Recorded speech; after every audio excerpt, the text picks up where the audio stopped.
Bienvenidos a una sesión más de los miércoles del TIT, el día de hoy desde la biblioteca Dr. Ramón Villarreal Pérez. Con la sana distancia tengo el gusto de compartir la sala con Pablo Méndez Ocampo. Él es alumno de la Universidad Autónoma Metropolitana, en específico de la licenciatura en Medicina. Pablo, bienvenido. Muchas gracias, José Ramón. Qué gusto estar aquí de vuelta en la UAM Entra, amiga. Xochimilco después de tanto tiempo y gustoso de participar en esas actividades del tronco interdivisional. Para nosotros es un verdadero gusto que se sumen los alumnos a este tipo de actividades, en este caso vinculadas con los alumnos del tronco interdivisional. Hay que recordar que los organizadores de los miércoles del TIT es directamente la coordinación del tronco interdivisional. El día de hoy, en esta tercera sesión, el tema que vamos a conversar con dos grandes especialistas es Sistema Modular y Universidad Pública. Pablo. Claro que sí. Me gustaría primero presentar a la doctora Gloria del Castillo Alemán, quien es doctora en Ciencias Sociales con especialización en Ciencias Políticas por la Facultad Latinoamericana de Ciencias Sociales, sede México, la FLASCO, maestra en Políticas Públicas por la Universidad Autónoma Metropolitana, la Unidad Xochimilco, nuestra casa, y es licenciada en Ciencias Sociales por el Instituto Tecnológico Autónomo de México, el ITAM. Es miembro del Sistema Nacional de Investigadores desde el 2004, del Consejo Mexicano de Investigación Educativa desde 2008 y de la Academia Mexicana de Ciencias desde 2013. Pertenece a comités editoriales de revistas especializadas, tales como son la Revista de Perfiles Educativos de la UNAM, la Revista Mexicana de Investigación Educativa del Consejo Mexicano de Investigación Educativa, la COMIE, y actualmente imparte cursos de posgrado en la FLASCO, México, relacionados con el estudio y el análisis de políticas públicas en maestría de gobierno y asuntos públicos, así como en el doctorado de Ciencias Sociales. Ha dirigido distintos proyectos nacionales e internacionales sobre el análisis y el desempeño de políticas educativas en el marco de reformas educativas. Ha participado en estudios internacionales de políticas como consultora de la UNESCO. Es un gusto tenerla, doctora. Bienvenida. También nos acompaña la doctora María Angélica Buendía Espinosa. Ella es doctora en Ciencias Sociales del área Sociedad y Educación, maestra en Economía y Gestión del Cambio Tecnológico, ha realizado estancias en investigación en la Universidad de Stanford en San Francisco, también en el Centro de Desarrollo Universitario en Santiago de Chile. Ha colaborado como personal administrativo, profesora y funcionario académico en instituciones de educación superior públicas y privadas, tales como la Universidad Autónoma de Chapingo, la Universidad del Valle de México, la Universidad Tecnológica del Norte de Guanajuato, el Instituto Tecnológico de Estudios Superiores de Monterrey, la Universidad Iberoamericana y la Universidad Anáhuac. Actualmente es profesor investigador en el Departamento de Producción Económica de la UAM Xochimilco. Sus líneas de investigación son procesos de institucionalización y cambio en la educación superior, análisis institucional del sistema universitario mexicano y estudio y análisis comparado de las políticas públicas en la educación superior pública y privada. Es miembro del Sistema Nacional de Investigadores nivel 2. Ha participado en proyectos de investigación financiados por organismos externos a nivel nacional e internacional. Doctora, bienvenida. Pablo. Bueno, no queremos empezar sin antes recordarles que nos pueden interactuar con nosotros a través de las redes sociales, a través de Facebook y de las siguientes ligas. Así es, efectivamente, Pablo. Pueden compartir con nosotros dudas, comentarios o alguna inquietud, sumarse a este conversatorio a través del chat interactivo de Facebook. Recuerden que miércoles a miércoles nuestra transmisión va a ser por el perfil oficial de la Unidad Xochimilco, que en este caso es @UAM Xochimilco. Pero también pueden revisar el resto de las redes sociales en donde van a encontrar información de su interés. Y por qué no ingresar también a www.soc.uam.mx y en específico al sitio Contigo en Casa, en donde van a encontrar información relevante de diferentes procesos que se van a desarrollar a lo largo de este trimestre. Pablo, ¿te parece bien si iniciamos ya con el conversatorio? Claro que sí. Para iniciar con esto me gustaría preguntarles a nuestras dos grandes invitadas, para ustedes, ¿cuál es la importancia de la universidad pública en México y en especial de la UAM?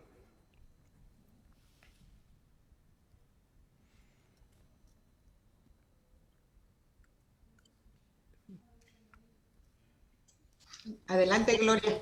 Ah, bueno, pues muchas gracias. Yo primero, bueno, saludo, agradezco mucho la invitación que me han hecho a participar en estos miércoles de tronco interdivisional y lo agradezco porque soy egresada de la UAM Xochimilco, donde cursé hace poco más de 25 años la maestría en políticas públicas. Me siento muy orgullosa de ser egresada de esta institución que me formó y quiero decir, me marcó mi trayectoria profesional como profesora e investigadora. y también me siento muy honrada de estar el día de hoy con ustedes, los estudiantes de la UAM Xochimilco, y con mi colega y amiga, la doctora Angélica Buendía. Bueno, yo diría en principio que hoy la importancia de toda universidad, especialmente de la universidad pública, tiene que ver, por supuesto, con cuál es el espíritu de las universidades, ¿no? Que es el abrir el acceso al conocimiento a todas y todos los estudiantes que son aceptados y admitidos a sus comunidades, brindar todos los recursos que potencialicen los conocimientos en las distintas disciplinas y áreas de estudio, y esto implica bibliotecas actualizadas, laboratorios bien equipados. También tiene que ver con cuáles son sus tareas sustantivas. Sabemos que son la docencia, la investigación, la difusión, divulgación, vinculación, y en este sentido destaca la formación, qué se enseña, para qué se enseña, dónde queremos desempeñarnos como profesionistas. También es garantizar el acceso con excelencia y equidad, y especialmente en condiciones como las que ahora vivimos de contingencia. Pero además considero de la mayor relevancia discutir qué significa o en qué radica el carácter público de las universidades, y creo que hoy el debate continúa en este punto, ¿no? Desde mi perspectiva, lo público tiene que ver con su condición jurídica, con la condición jurídica de las universidades, tiene que ver con los orígenes del financiamiento, tiene que ver con sus responsabilidades con la formación, generación del conocimiento, su aplicación y aportes a la solución de problemas mundiales, regionales, nacionales y locales. Tiene que ver también con garantizar respuestas en términos de formación, investigación para sus sociedades, y esto es qué requieren, demandan las sociedades a las universidades. Y en el marco de esta discusión de lo público de las universidades, ¿cuál es la importancia, no, relevancia de la Universidad Autónoma Metropolitana? Considero que una de sus mayores importancias es su singularidad, ¿no? ¿Quién es la UAM? Es una universidad pública que desde su emergencia destacó por ofrecer un modelo innovador de formación, su sistema modular, que se instrumenta a través justamente, entiendo, del tronco interdivisional, a propósito de impulsar y ofrecer una formación multi e interdisciplinaria en el caso especialmente de la UAM Xochimilco. De aquí la importancia de estos miércoles, como ustedes le llaman, de TID, y en este caso entiendo que los estudiantes que nos escuchan, que están cursando el módulo de conocimiento y sociedad, que se trata justo este módulo de articular el conocimiento multidisciplinario con los problemas de la realidad nacional, ¿no? ¿Cuáles son los aportes públicos de las universidades? Pues generar conocimientos que abonen a la evolución de los campos de estudio y a la evolución de la resolución de problemas de toda naturaleza. Considero que uno de los desafíos de todas las universidades, pero en este caso que estamos en la UAM Xochimilco, radica en mantener vigente y actualizados los conocimientos de este módulo, conocimiento y sociedad, porque representa de forma simultánea y temprana el acercamiento de los estudiantes con los saberes de la ciencia a propósito de observar con nuevas miradas, nuevos ojos, la complejidad de los problemas de la realidad nacional. Les brinda, y esperemos que los escuchemos, si es cierto, herramientas para observarlos, comprenderlos y especialmente encontrar soluciones. ¿Desde dónde proponer soluciones a los problemas? Pues desde miradas multidisciplinarias que permitan describirlos, comprenderlos y además identificar soluciones. Pongo énfasis en las soluciones porque justo aquí, en la UAM Xochimilco, es que me formé como maestra en políticas públicas. Se trata de un programa que me permitió articular mi formación en las ciencias sociales y recuperarla en la investigación de políticas públicas. Con esto último, quiero enfatizar la necesidad de repensar, actualizar la formación de nuestros estudiantes, que son el futuro de nuestras sociedades. Son ellos, son ustedes los estudiantes que representan el cambio generacional en las carreras académicas, en las carreras profesionales. Y cerraría diciendo que justo el sentido de lo público en las universidades radica en buena medida en garantizar de manera simultánea la formación de profesionistas capaces de desempeñarse en distintas esferas donde sus conocimientos abonen a construir cada vez mejores sociedades. Y también el otro compromiso es la generación de conocimiento útil para la resolución de problemas complejos. Muchas gracias, doctora. Doctora Angélica, por favor. Sí, muchas gracias. Pues buenos días y nuevamente me da mucho gusto estar con ustedes. Es la segunda ocasión que me invitan a estas actividades que impulsan necesariamente el valor que tiene el tronco interdivisional en el sistema modular como un modelo, como señalaba Gloria, novedoso en su fundación, pero que sigue siendo vigente porque incluso ha sido, yo diría, exportado a muchas otras instituciones y valorado por muchas otras instituciones de educación superior y universidades, dada esta transversalidad que implica que los estudiantes de cualquier profesión, independientemente de cualquier profesión que vayan a cursar, enfrenten el conocimiento de los problemas sociales, políticos y económicos que hemos enfrentado en la historia del país y que pues son recurrentes y que son renovados y que tenemos que seguir analizando a la luz de las nuevas problemáticas y de los contextos que nos van increpando. Por supuesto que es un gusto estar acompañada de la doctora Gloria del Castillo.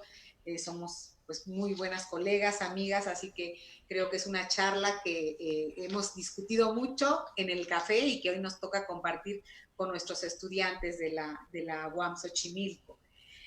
Yo coincido con varios de los puntos que dijo Gloria, no quisiera repetirlos, pero sí quisiera agregar algunas cosas, algunas preguntas que nos hacemos hoy a la luz del contexto que estamos viviendo, pero que nos hemos venido haciendo reiteradamente sobre la universidad pública en México.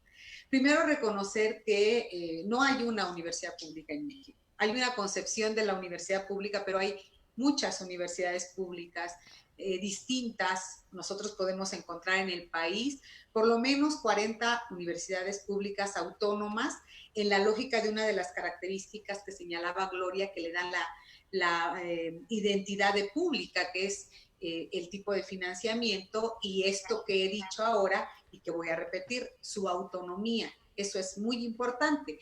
Y eso las coloca como instituciones, me parece a mí, referentes en la sociedad y en la construcción de lo que ha sido este país, ¿no? En 1910, si nosotros pudiéramos establecer un punto de inflexión para hablar de la universidad o de las universidades públicas en México, yo diría 1910 con la UNAM, ¿verdad?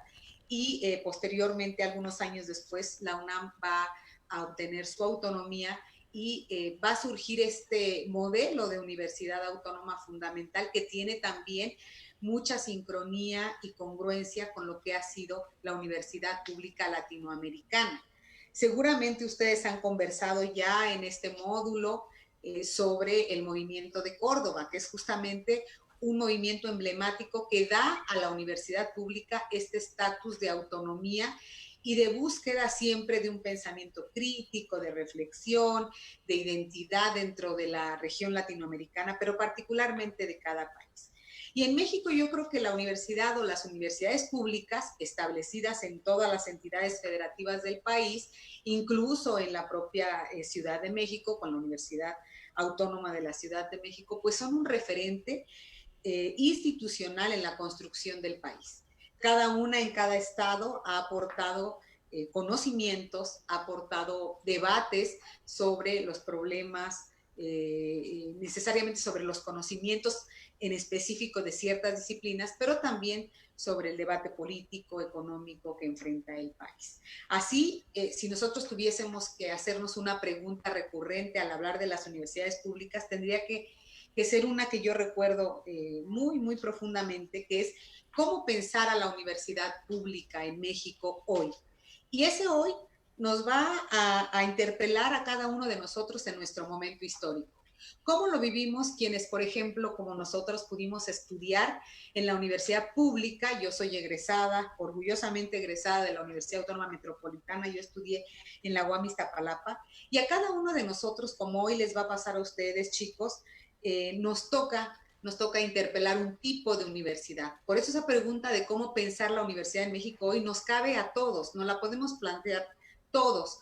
Hoy ustedes, en esta condición en la que están acercándose a la universidad por primera vez, es una condición de contexto que solamente ustedes van a poder experimentar y después transmitir en otras generaciones.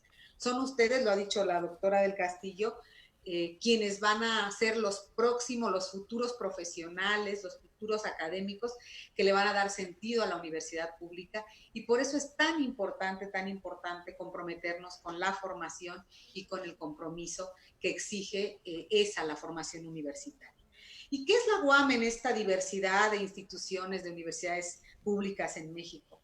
Bueno, la UAM se crea en 1974 precisamente en un contexto muy, muy específico de la vida de México, y pues fue un referente, un modelo innovador, decía Gloria. ¿Por qué? Porque era una alternativa a un modelo que había privado y que estaba más centrado en la Universidad Nacional. Y así nace la UAM, como un hecho histórico, como una necesidad también reiterada de dar mayor cobertura a los jóvenes que en ese momento estaban pidiendo acceso a la universidad, y casi a 50 años de su fundación, pues sigue siendo un modelo innovador, pero que requiere un constante mejoramiento y un compromiso de todos quienes la habitamos, ¿no? Tenemos hoy 5 unidades, ustedes lo saben, ustedes están en una, yo digo, la unidad emblemática de la UAM, ¿no?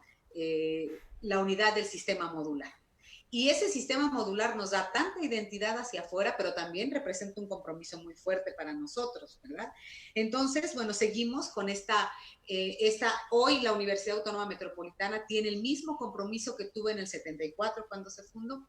Busca que accedan jóvenes que quieren estudiar la educación superior. Sin embargo, hoy la condición de acceso es totalmente diferente. Hoy ustedes entraron haciendo un examen de admisión. Hoy ustedes ingresaron siendo seleccionados de miles de jóvenes que no tienen la oportunidad de acceder a la educación superior.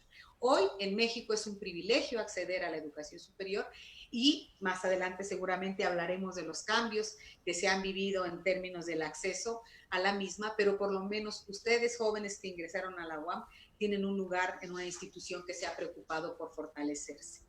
Somos una unidad con un modelo muy particular. Tenemos una figura fundamental que es la del profesor investigador. En la UAM el 90% de profesores investigadores somos de tiempo completo, que no es la regularidad en el resto de universidades. Por eso hablaba de la diversidad de universidades, ¿no? Muchos de los profesores que habitamos aquí en la UAM, que trabajamos en la UAM, somos investigadores a nivel nacional, reconocidos por algo que ustedes escucharon en la presentación que hicieron de nuestras reseñas curriculares. Somos miembros del Sistema Nacional de Investigadores. Quiere decir que hacemos investigación y que tratamos que esa investigación redunde en la docencia, en lo que les enseñamos. Publicamos, escribimos, participamos, andamos de un lado a otro tratando de difundir el conocimiento al que nosotros queremos generar y al que nos aproximamos poco a poco. Y recientemente se ha dicho que la UAM obtuvo un lugar en eso que se llaman rankings, en los que yo no creo mucho, pero se ha dicho y se sostiene que la UAM, si en algo fundamenta su modelo, pues es en la preocupación por vincularse con problemas y proyectos sociales que puedan justamente tener incidencia en los grandes problemas como la pobreza, como la desigualdad, como el cambio climático y todos estos grandes problemas de los que ustedes ya conocen, ¿no?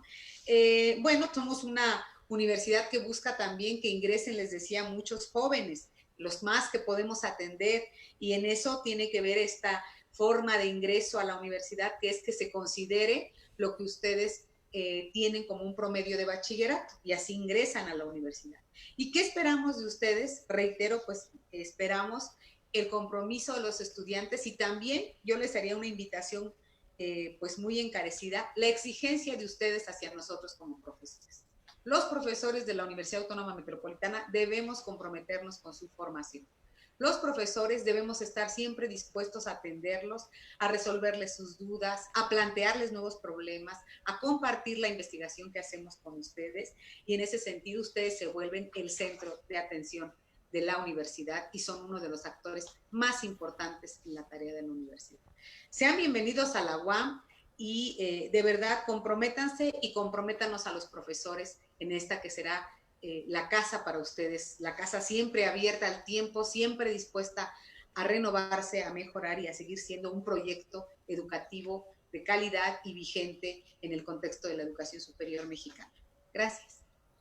Gracias a usted, doctora. Efectivamente, compañeros, de alguna manera el contexto en el que nos encontramos en este momento es diferente. La universidad pública o la universidad que estamos viviendo es en torno a condiciones distintas. Y a partir de sus comentarios, doctoras, me gustaría preguntarles a las dos si ustedes han sentido un cambio en el sentido de la formación profesional que se ofrece en cuanto a la educación superior. Doctora Gloria, por favor. Bueno, antes de contestar, quiero un poco para construir un diálogo aquí con los estudiantes, construirlo con Angélica, ¿no? De hecho, yo quería más bien terminar con ese tema, pero yo creo que es bueno que retomemos este tema al final, Angélica, de justamente viendo, ¿no? Las preguntas que nos plantea este miércoles de TIP. Me parecía que las preguntas están muy centradas, ¿no?, en la universidad y en el deber ser, y que debemos justamente recuperar, y coincido totalmente contigo, en vernos, ¿no?, quienes constituyen a las universidades. Pues somos los profesores investigadores, son los académicos, son los estudiantes, ¿no? Y me da mucho gusto, la verdad, este mensaje que mandas a los estudiantes de que los profesores debemos de ser efectivamente exigidos por nuestros estudiantes, ¿no? Y esa es la manera en cómo vamos, bueno, nos vamos formando todos, se va creando un círculo de aprendizaje mutuo. Bueno, eso lo dejo como paréntesis, ¿no? Pero la pregunta es, bueno, nos preguntan si ha cambiado el sentido de la formación profesional en la educación superior. Yo diría efectivamente que sí, ¿no? Obviamente esto amerita, e incluso ya hay estudios, ¿no? Estudios muy detallados por área de conocimiento. Y en este sentido yo me voy a permitir pues compartir mi experiencia justo como profesora investigadora en el campo de las ciencias sociales, con énfasis con la investigación en política pública y además como estudiosa de la política educativa, ¿no? Entonces ahí la respuesta es sí, ¿no? Y lo que hoy encontramos es una oferta de formación que aun cuando sigue siendo disciplinaria, y es uno de los debates, de las críticas, ¿no? Con esfuerzos importantes sin embargo, hay esfuerzos muy importantes en distintos espacios, en distintas universidades, ¿no? Seguramente en la UAM lo tienen, y lo tienen con este tronco interdivisional, pero lo tienen en algunos departamentos, con algunos proyectos de investigación específicos, es abrirse a la interdisciplinariedad, ¿no? Que nos permite pues abrir nuevas rutas de conocimiento,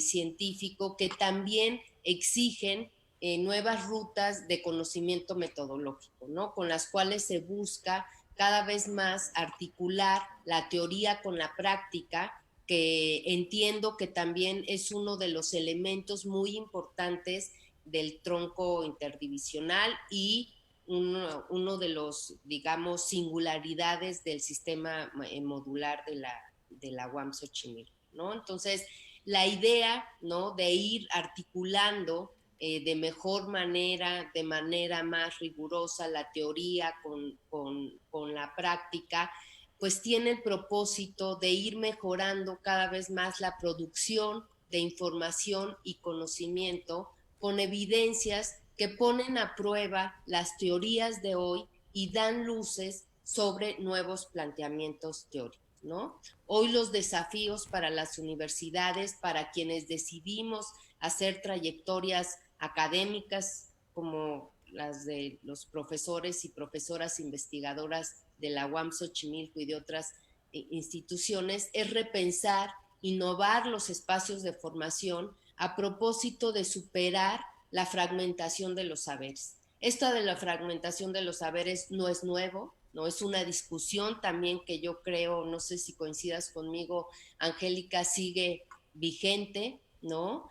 Y que considero que la complejidad de los fenómenos, de los problemas que vivimos hoy a nivel mundial, regional, nacional, local, exige, ¿no? Es una exigencia de superar la fragmentación de los saberes con la idea de construir modelos educativos o formaciones, ¿no? O investigaciones en donde justamente hay esta convergencia de saberes, ¿no? De aquí reitero la importancia de los diálogos interdivisionales que están haciendo el día todos los miércoles, entiendo, y en este sentido pues cobra el mayor de los sentidos, ¿no? Especialmente si ponemos en el centro de nuestras preocupaciones intelectuales problemas y asuntos que requieren, insisto, de la convergencia de distintos conocimientos de la ciencia, no solamente de las ciencias sociales, de la ciencia en general, la convergencia de métodos y técnicas de investigación y especialmente requieren en la convergencia de saberes científicos y prácticos, ¿no? Justamente parece que nos pusimos de acuerdo, ¿no? Les compartía, les quiero compartir, ¿no? Como ejemplos algunos de los problemas concretos que exige la convergencia de conocimientos de distintas ciencias. Está el cambio climático, la migración, los derechos humanos, la sostenibilidad de las ciudades, la pobreza, las desigualdades, ¿no? Solamente por mencionar algunos. Hasta aquí mi respuesta. Gracias, doctora. Sí nos pusimos de acuerdo, ¿eh? No es cierto. Bueno, es que dialogamos mucho, Gloria y yo. Pero sí, yo creo que ¿qué ha cambiado en términos de la formación profesional? Bueno, primero yo creo que voy a partir de donde Gloria termina un poco su participación. Efectivamente, la fragmentación disciplinar hoy es realmente un reto para los estudiosos de todas las disciplinas. Y cuando nosotros decimos, ¿cómo abordamos un problema? Siempre recurrimos a hablar de la complejidad o utilizamos el concepto o la palabra complejidad cuando ya no sabemos qué decir. Yo digo que a veces cuando estamos en los eventos y cuando nos preguntan, oiga, ¿usted qué opina del sistema de educación superior? Y si uno ya no sabe qué decir, puede decir, es muy complejo. Y con eso puede resolver la pregunta del momento, pero para ustedes, chicos, ¿qué significa o cómo es que yo veo que ha cambiado? Bueno, lo primero que yo veo es cómo ha cambiado. Pienso un poco en cuando yo ingresé a la universidad, ¿no? No pregunten cuántos años, no voy a hablar de eso, pero hace cuántos años, pero Gloria decía hace 25 años que egresó de la maestría y yo egresé de la licenciatura hace un montón más de años, ¿no? Pero cuando yo revisé la oferta educativa de qué podía estudiar como licenciatura, pues uno encontraba en ciencias económico-administrativas 5 carreras, ¿no? La administración, por ejemplo, que es lo que yo estudié, la encontré, o sea, a México llega la primera carrera de administración por ahí de los 50, ¿no? Y uno sabía que si quería estudiar ciencias encontraba la física, la química o las matemáticas o la biología. Y si quería estudiar medicina, bueno, pues medicina es una carrera histórica o derecho, ¿no? Que nace prácticamente con las profesiones. ¿Sí? Pero teníamos como muy clara a qué profesiones podíamos acceder y también qué significaba tener una profesión. Pero yo si hoy soy médico, no puedo no entender lo que está pasando. Y yo creo que hoy la pandemia nos coloca en ese debate que sabíamos que existe, pero lo estamos viviendo y ustedes lo están viviendo con nosotros, ¿no? Es decir, no puede ser que el médico solo sepa de la vacuna, o esté buscando, el científico esté buscando cómo inventar la vacuna contra el coronavirus, ¿no? Y que el médico solamente esté, no, el médico está preocupado y el sociólogo y el de la política pública y el biólogo y el químico están preocupados sí por la vacuna, cada uno haciendo lo que sabe, pero también están preocupados porque esa vacuna llegue a los más pobres, por ejemplo, en México, que esa vacuna sea de acceso universal, que ese coronavirus está afectando a la educación y hoy estamos atrás de las pantallas todos los días, ¿no? Horas y horas. Que esa vacuna, dicen algunos, nos ha llevado a la explotación del trabajo, que cambió las relaciones laborales y eso lo estudia otro. ¿Ven? Entonces, cuando hablamos de complejidad, pienso siempre que es mejor usar un ejemplo que utilizar el término, porque el término sirve para escapar, para huir del debate. En cambio, los ejemplos nos permiten tratar de mostrarles a ustedes por qué es complejo el saber y el conocer. Y es complejo, y se habla, por ejemplo, si queremos lucirnos bastante con los estudiantes, podemos decirles, miren, hoy el conocimiento es interdisciplinario, multidisciplinario, transdisciplinario y todas las palabras que se nos van a ocurrir. Lo cierto es que los problemas que tenemos hoy, Gloria citaba algunos, ¿no? Si nosotros nos ponemos a hablar de pobreza, pues la pobreza o la desigualdad tiene implicaciones en la educación. La gente no tiene el mismo acceso a la educación, los pobres o los muy pobres que los muy ricos, ¿no? Y la gente no tiene el mismo acceso a los servicios de salud, los pobres casi no tienen y los otros pueden pagar unos hospitales extremadamente caros. Y uno hace preguntas ¿por qué? Y quienes estudiamos alguno de esos problemas, pues resulta que solo vamos conociendo una partecita tan pequeñita de los problemas que nos coloca pues en una situación necesaria de colaborar entre diferentes disciplinas para explicar. Y creo que por eso ha cambiado la formación profesional. Ahora, hay dos rutas que yo veo muy claras en ese sentido. Una es el tema, por ejemplo, que se nos ha imputado constantemente a las universidades sobre el campo laboral. Hoy cuando hablamos de formación profesional hablamos necesariamente de campo laboral. Y decimos, las universidades deben de formar para el campo laboral. Pero el campo laboral no depende de nosotros depende la formación.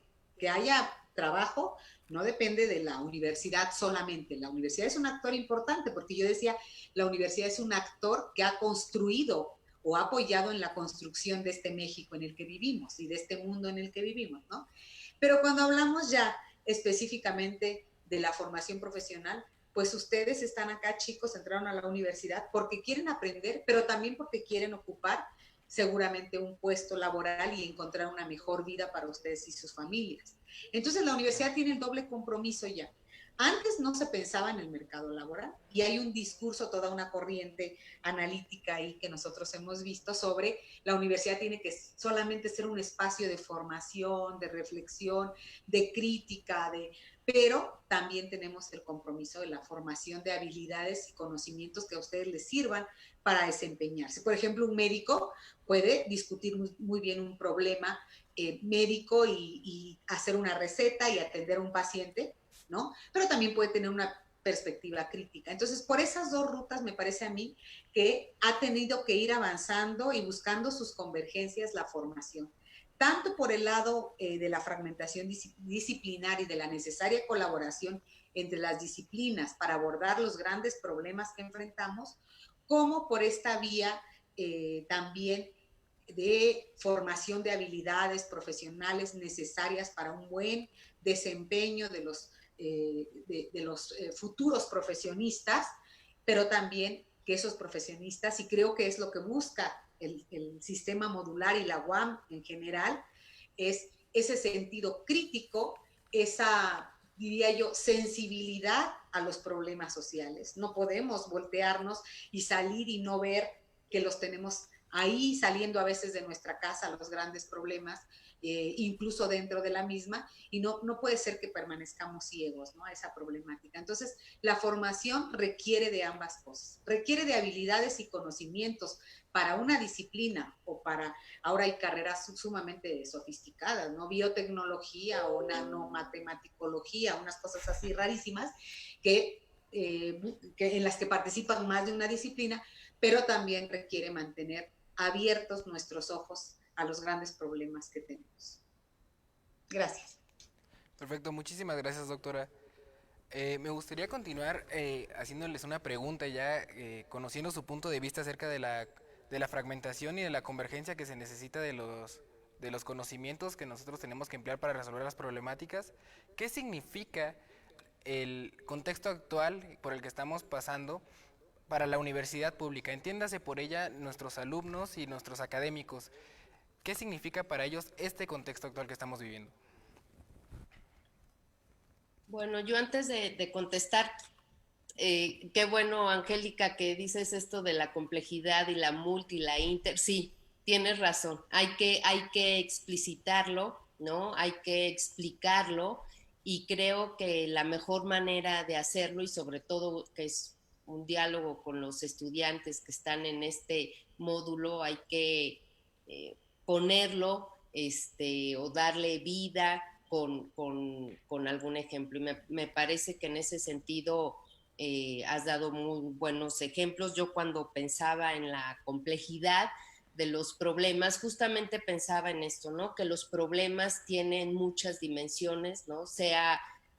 Por ejemplo, ponías el de la pobreza, tiene la parte de salud, tiene la parte de nutrición, tiene la parte de educación, tiene la parte de empleo, tiene la parte de exclusión, o sea, son muchas las dimensiones, ¿no? Y por eso radica su complejidad, porque además su solución implica esta interdependencia, ¿no? De estas distintas dimensiones del problema, y si lo queremos solucionar, ¿no? Pensando desde la esfera gubernamental, pues eso implica la convergencia de distintas instancias, niveles de gobierno para resolver, ¿no? Nada más quería un poco dejarlo en claro porque lo estaba pensando esa complejidad desde el campo de política pública, ¿no? Pero me parece que, y además tiene que ver, creo que con la siguiente pregunta, ¿no? Y yo, incluso mi sugerencia es que unamos la siguiente pregunta con la última, ¿no? De alguna manera para como cerrar, ¿no? Entonces, ¿qué significado tiene para las universidades públicas mexicanas el contexto actual? Pues yo diría que nos desafían, ¿no? A las universidades, a las instituciones que nos dedicamos a la formación, a la investigación, estamos siendo desafiadas, interpeladas, ¿no? Por la realidad, por esta complejidad en este sentido que los problemas tienen muchas dimensiones, y es una situación en la que considero y creo seguramente compartirás, Angélica, que no nos podemos quedar paradas como instituciones, parados como profesores investigadoras, profesoras investigadoras, porque tenemos un compromiso público, ¿no? Ya lo decía Angélica en un principio, tenemos un compromiso público bueno, con nuestro país, con los estudiantes, que son el centro, ¿no? Son el núcleo central al cual pues las instituciones, digamos, por decirlo de alguna manera, estamos volcados para, ¿no? Para atenderlos, para formarlos, ¿no? Y por eso están en las universidades, ¿no? Entonces, reitero, creo que la situación, el contexto actual, no podemos quedarnos paralizados. Al contrario, yo creo que es una oportunidad, se abre una oportunidad de reflexionar, de ver a nuestras instituciones, de repensar nuestras carreras, nosotros como profesores investigadores, repensar nuestras carreras justo para poder ofrecer mejores formaciones, ¿no? Y sobre todo formaciones y que tienen que ver justo con este módulo que ahora están cursando los estudiantes, con formaciones que les den conocimientos y capacidades para transformar la realidad, ¿no? Pero eso no se da solamente en una materia o en dos materias o en un módulo, ¿no? Seguramente ustedes en sus trabajos finales de este trimestre se darán cuenta, ¿no? Que abordar un problema, una temática les va a implicar, ¿no?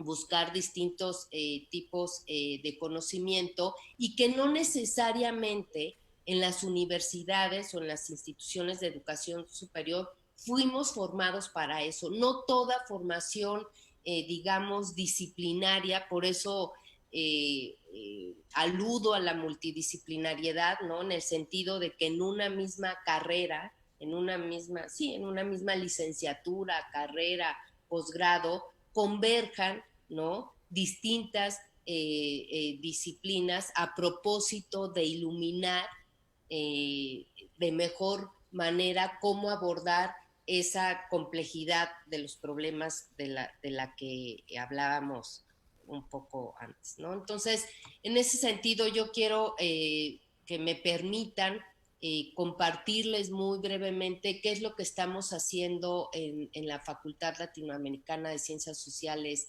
sede México, y lo hago con la idea de invitarlos no solamente a que se sumen a lo que nosotros hemos llamado un debate renovado, innovador de las ciencias sociales, sino que justo también ustedes, ¿no? Estudiantes que hoy están cursando distintas licenciaturas en la UAM Xochimilco, lo hagan, ¿no? Lo hagan con la comunidad académica, con sus profesores, con sus compañeros, ¿no? Justo decía Angélica desde un inicio cómo nos han interpelado, ¿no? las realidades, los momentos históricos, políticos como el que hoy vivimos, y justamente eso es lo que nos permite, ¿no? seguir debatiendo, seguir construyendo diálogos constructivos entre las distintas ciencias, no solamente entre las ciencias sociales, sino entre las distintas ciencias, con el propósito, insisto, de comprender, ¿no? Los fenómenos.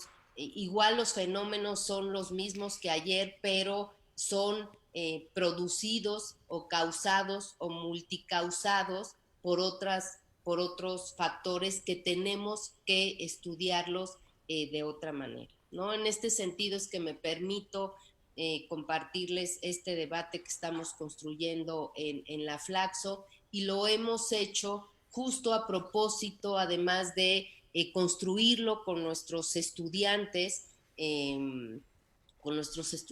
de la Flaxo, a propósito de ir encontrando y mejorar de alguna manera los lentes o los catalejos, en este caso científicos sociales, que nos permitan agudizar la observación como la herramienta esencial con la cual describimos, comprendemos y explicamos el origen de los hechos, fenómenos y problemas económicos, políticos y sociales inherentes a nuestras sociedades en distintas latitudes, en distintos territorios, en distintas localidades, ¿no? En la Flaxo lo hemos pensado en distintas latitudes por ser un organismo internacional de carácter regional, ¿no? En este sentido nos hemos propuesto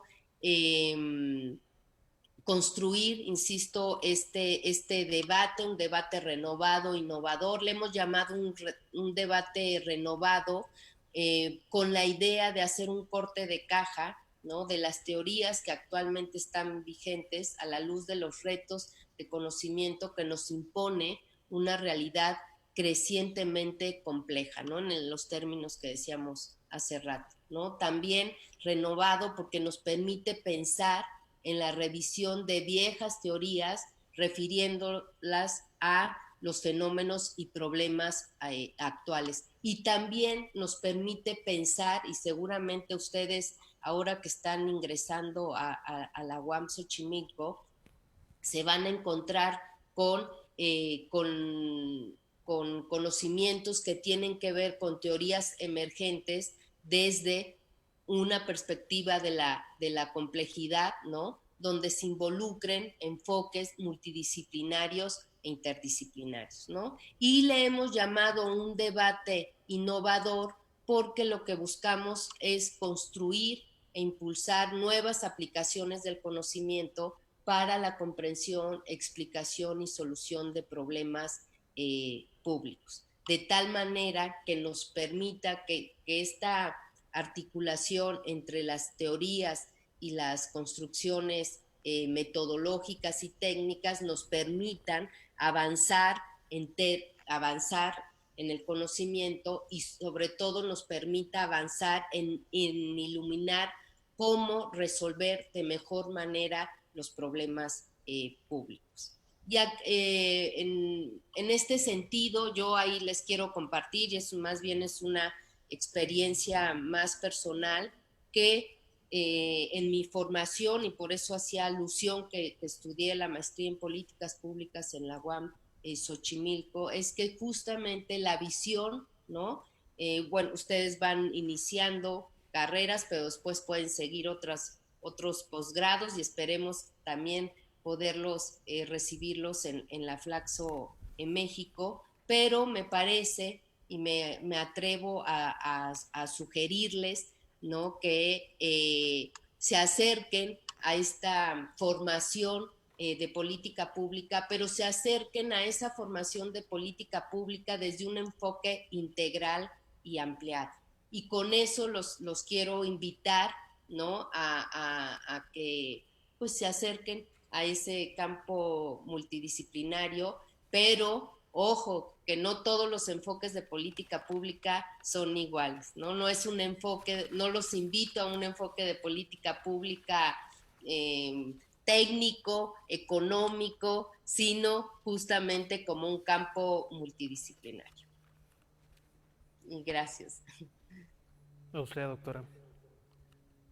Bueno, pues ya hay que tomar, les digo que Gloria y yo siempre estamos bien conectadas, porque le iba a decir, pues invita a esos debates renovados, porque siempre coincidimos, porque bueno, tenemos por supuesto afinidad en los temas de investigación, pero también creo yo en la manera en cómo los comprendemos y cómo nos gusta abordarlos desde la investigación. Sí, yo también creo que podemos, a partir de esto que señala Gloria, y de aceptar la invitación y de llevarnos a los chicos y a los profes que ahora estén conectados en este miércoles de TID a la Flaxo, hoy por la vía remota. Ya Gloria nos hará extensiva la invitación y nos dirá de qué se trata y cómo nos incorporamos, pero fíjense, ¿cuál es el contexto en el que estamos viviendo y en el que hoy, reitero, pues nos encontramos detrás de las pantallas?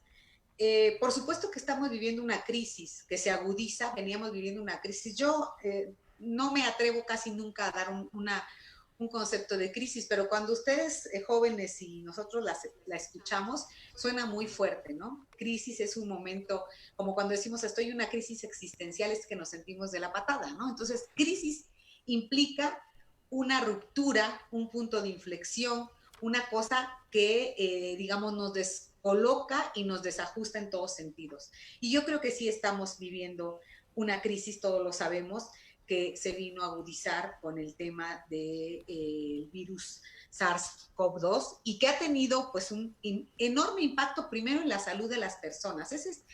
Voy a dar algunos datos de contexto porque creo que justo en esos datos de contexto cabe muy bien esto que Gloria nos señalaba sobre la necesidad de renovar los debates, de renovar, leer las viejas teorías y las nuevas o las propuestas más recientes para poder enfrentar esto de lo que yo quisiera dar algunos datos.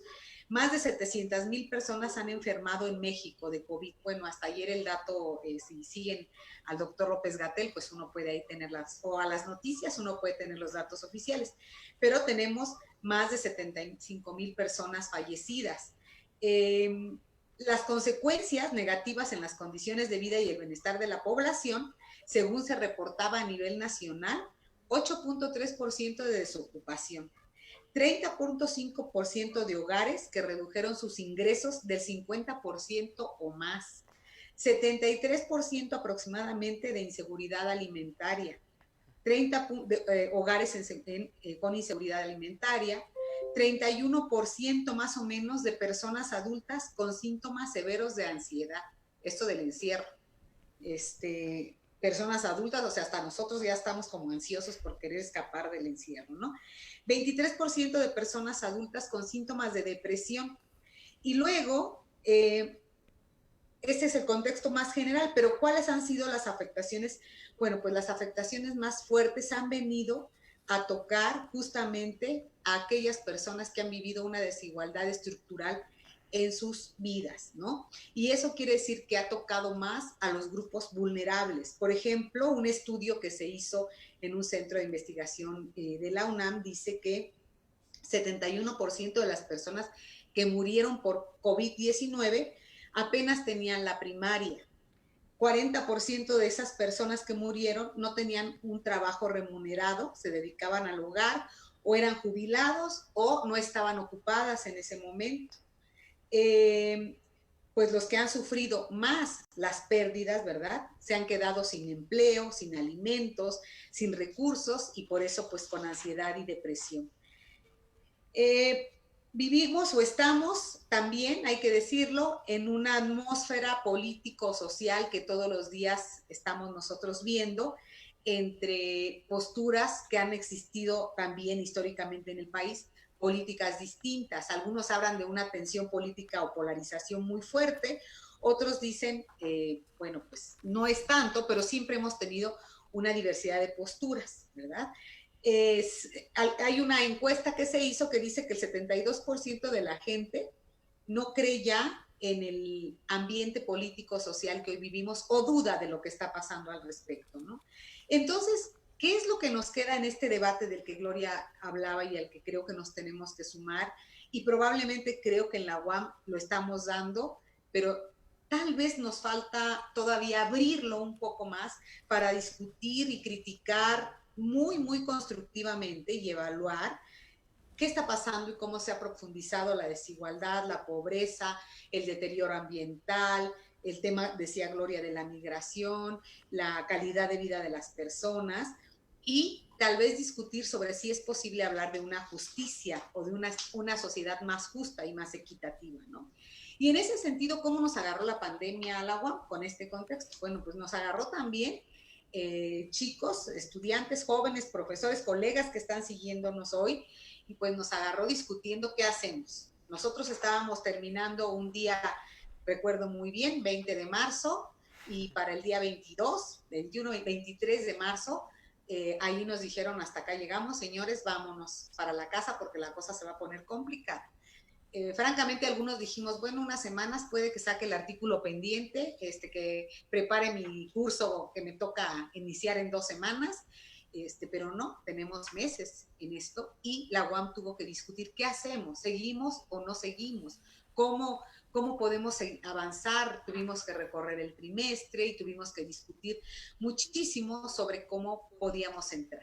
Y nuevamente también como la universidad, yo decía al principio, es un espacio de reflexión y de debate, pues resulta que también en la universidad se abrió el debate de qué es más conveniente, seguir las clases en educación remota con la incertidumbre de que no sabíamos en ese momento, hoy tampoco sabemos, qué va a pasar con esta situación, por cuánto tiempo más se va a alargar, de qué manera más se puede enfrentar esta incertidumbre y esta situación en el ámbito educativo. No me voy a meter al tema de la educación básica, que también Gloria conoce muy bien y que todavía la cosa pues está complicada, pero en el caso de la universidad, ¿qué hacemos? Y colegiadamente, con yo creo que serían que unas 14 horas de discusión en lo que es nuestro máximo órgano de gobierno, que es el colegio académico, se aprobó algo que en lo que ustedes hoy están, que se llama Proyecto Emergente de Educación Remota en la UAM, y que todos seguramente ya lo vieron por ahí, se llama PER, ¿no? Tiene como siglas medio agringadas o anglo, en el inglés, pues, ¿no? Ancladas en el inglés, pero no se dice PIR ni se dice, es PER, ¿no? Realmente es así. Escuché ya a alguien que dijo el PIR, no, a ver, señores, es el PER y era un proyecto para enfrentar la contingencia en la UAM. Y por supuesto que sabíamos que no podía ser lo mismo, por supuesto que sabemos que la presencialidad es necesaria, pero ¿quién no extraña ahorita estuviéramos en esa bellísima sala de consejo académico que tiene nuestra unidad? Yo estoy viendo a Ramón y a Omar, que está conduciendo con nosotros aquí el TID de hoy, el miércoles de TID hoy, y los envidio porque están en la biblioteca, ¿no? ¿Cuántos no quisiéramos caminar ahorita en los pasillos de nuestra universidad, tomarnos el café con nuestro colega, con nuestro vecino? Pero ¿quién puede negarse a eso. Sin embargo, pues las circunstancias nos llevaron a decidir entre continuar o parar. Y la comunidad universitaria decidió, con sus diferencias, continuar.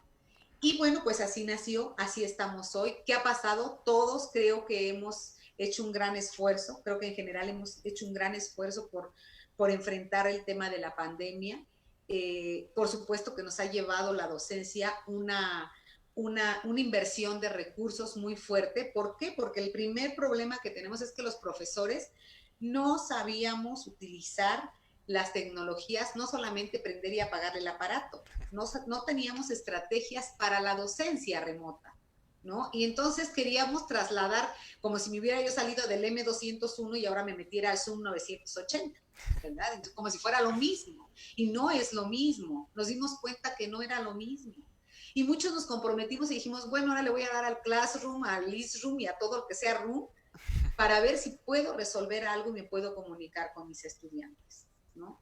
Y otros decían, bueno, yo no puedo, grabo. Nosotros hicimos una evaluación del programa ahora que terminó el trimestre pasado, que fue cuando lo implementamos, y el gran reto de nosotros es cómo hacemos para mejorar nuestra práctica docente con ustedes, chicos. Yo me disculpo por todos, a nombre de todos mis colegas, pero no estábamos preparados para esto. Estamos haciendo un gran esfuerzo y les digo, estamos aprendiendo todo, igual que ustedes. Seguimos en un proceso de aprendizaje para ver cómo logramos transmitirles a ustedes y compartir con ustedes los conocimientos, los saberes y las habilidades que ustedes necesitan desarrollar. Hay quien dice la calidad se vino abajo. Yo no sé, todavía no estamos en una posición o en una evaluación para decir si la calidad se nos cayó o no. Yo pienso que no, esa es mi opinión. Pienso que son diferentes, que son modalidades muy diferentes y que sí tenemos que seguir formándonos a la luz de esas diferencias y de encontrar que no salimos del M201 y entramos al Zoom 900, que tenemos que encontrar formas diferentes de interactuar con ustedes, chicos, como este espacio en el que hoy estamos, y de abrirnos. Yo reitero lo que dije al principio y Gloria decía, hay que cerrar por ahí, de abrirnos y pensarnos en la exigencia de ustedes, en la interlocución con ustedes. Exíjanos bastante, pregúntenos bastante, pídanos muchas asesorías, porque para eso estamos, para eso, en eso tenemos que responder. Y lo demás lo hacemos, medio que lo hacemos, ¿no? Es horrible ver las pantallas negras y todo apagado, cámaras y uno no sabe si está hablando al vacío, ¿no? Y yo digo, ay, sí estarán ahí, y entonces les digo, chicos, a ver, toc, toc, ¿quién vive? Por favor, abran, no sean malos, díganme que ahí están, porque estoy echándome el rollo y pues yo no sé si realmente hay alguien detrás de la pantalla, ¿no? ¿Quién está? Hace poco hubo un foro que hacía esa pregunta, ¿quién está detrás de la pantalla? Pero eso me obliga también como profesor a saber quiénes son ustedes, cuáles son sus problemas. Tuvieron problemas para conectarse, ingresaron a la UAM, pero no tienen un dispositivo, tienen problemas de conectividad, tienen papás o familiares enfermos por COVID, están trabajando, no están trabajando. Creo que toda esa interacción es necesaria porque realmente quienes hacemos la educación, y en este caso a la universidad, somos los actores. Y hoy, por hoy, los alumnos y los maestros somos quienes damos vida. Ahí están nuestros edificios tan bonitos, tan hermosos, nuestro espacio físico, y no estamos ahí nosotros. No tienen vida, ¿no? Entonces, yo los invito a eso, a interactuar ahora por esta vía. Un día vamos a volver, estoy segura, no sé si el próximo año. Yo soy optimista y digo, ojalá que ya volvamos, porque yo sí necesito ver a mis estudiantes, hablar con ellos, tomarme mi café con Gloria, pero cara a cara, no por el Zoom, platicar, abrazar a mis colegas, ¿no? Pelearme con ellos también, sí, debatir con ellos fuerte, pero viéndonos a la cara y sabiendo que nos estamos escuchando. Y bueno, eso ha sido el gran reto para la UAM. Lo hemos hecho con la mejor de las ganas, con la mejor intención. Hemos tratado de dar lo mejor a los jóvenes que están con nosotros, y bueno, pues en esas estamos.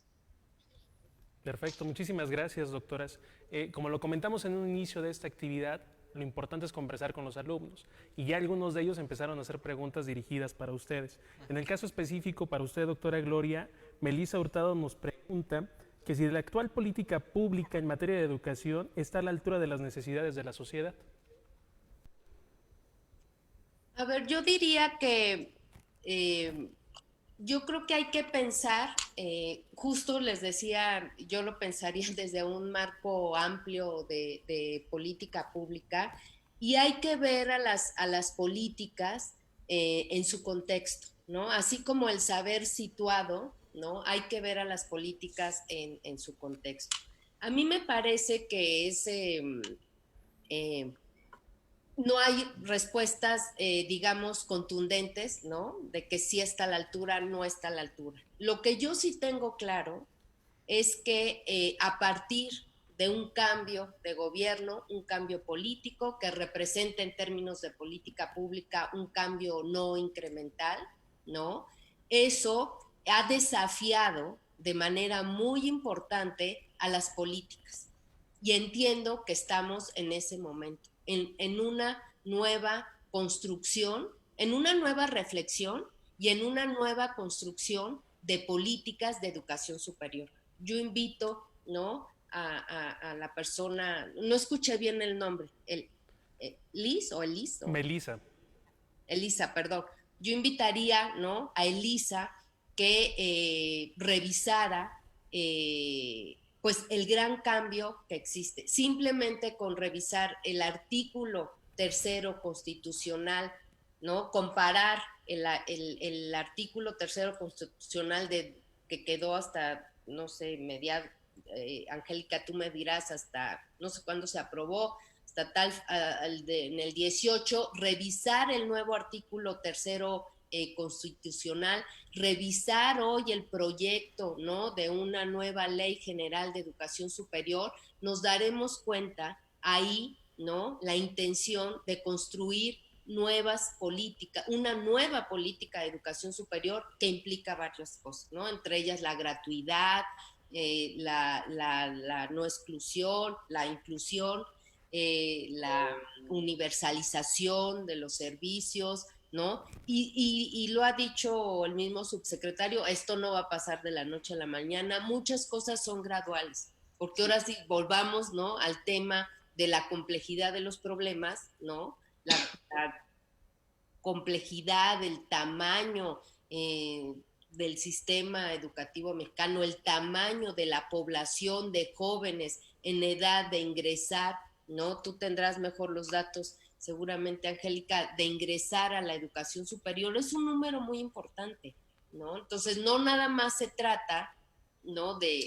Se puede cambiar de la noche a la mañana la política, sino hay que ver que haya financiamiento, que haya condiciones, que haya el número de profesores adecuado, ¿no? Son varias cosas. Entonces, en ese sentido, mi respuesta sería, ¿es adecuada o está las circunstancias? Yo le diría, se está construyendo, ¿no? Estamos en un momento de tránsito ¿no? De viejas políticas, ¿no? Que tenían además un horizonte, digamos, un horizonte en el sentido de un objetivo más hacia la calidad y hacia la excelencia, y hoy los objetivos de la educación superior están además, ¿no? Y hay una priorización, hay otros objetivos, ¿no? Que tienen que ver con la gratuidad, universalización, al acceso, etcétera, y además la calidad y la excelencia. Entonces,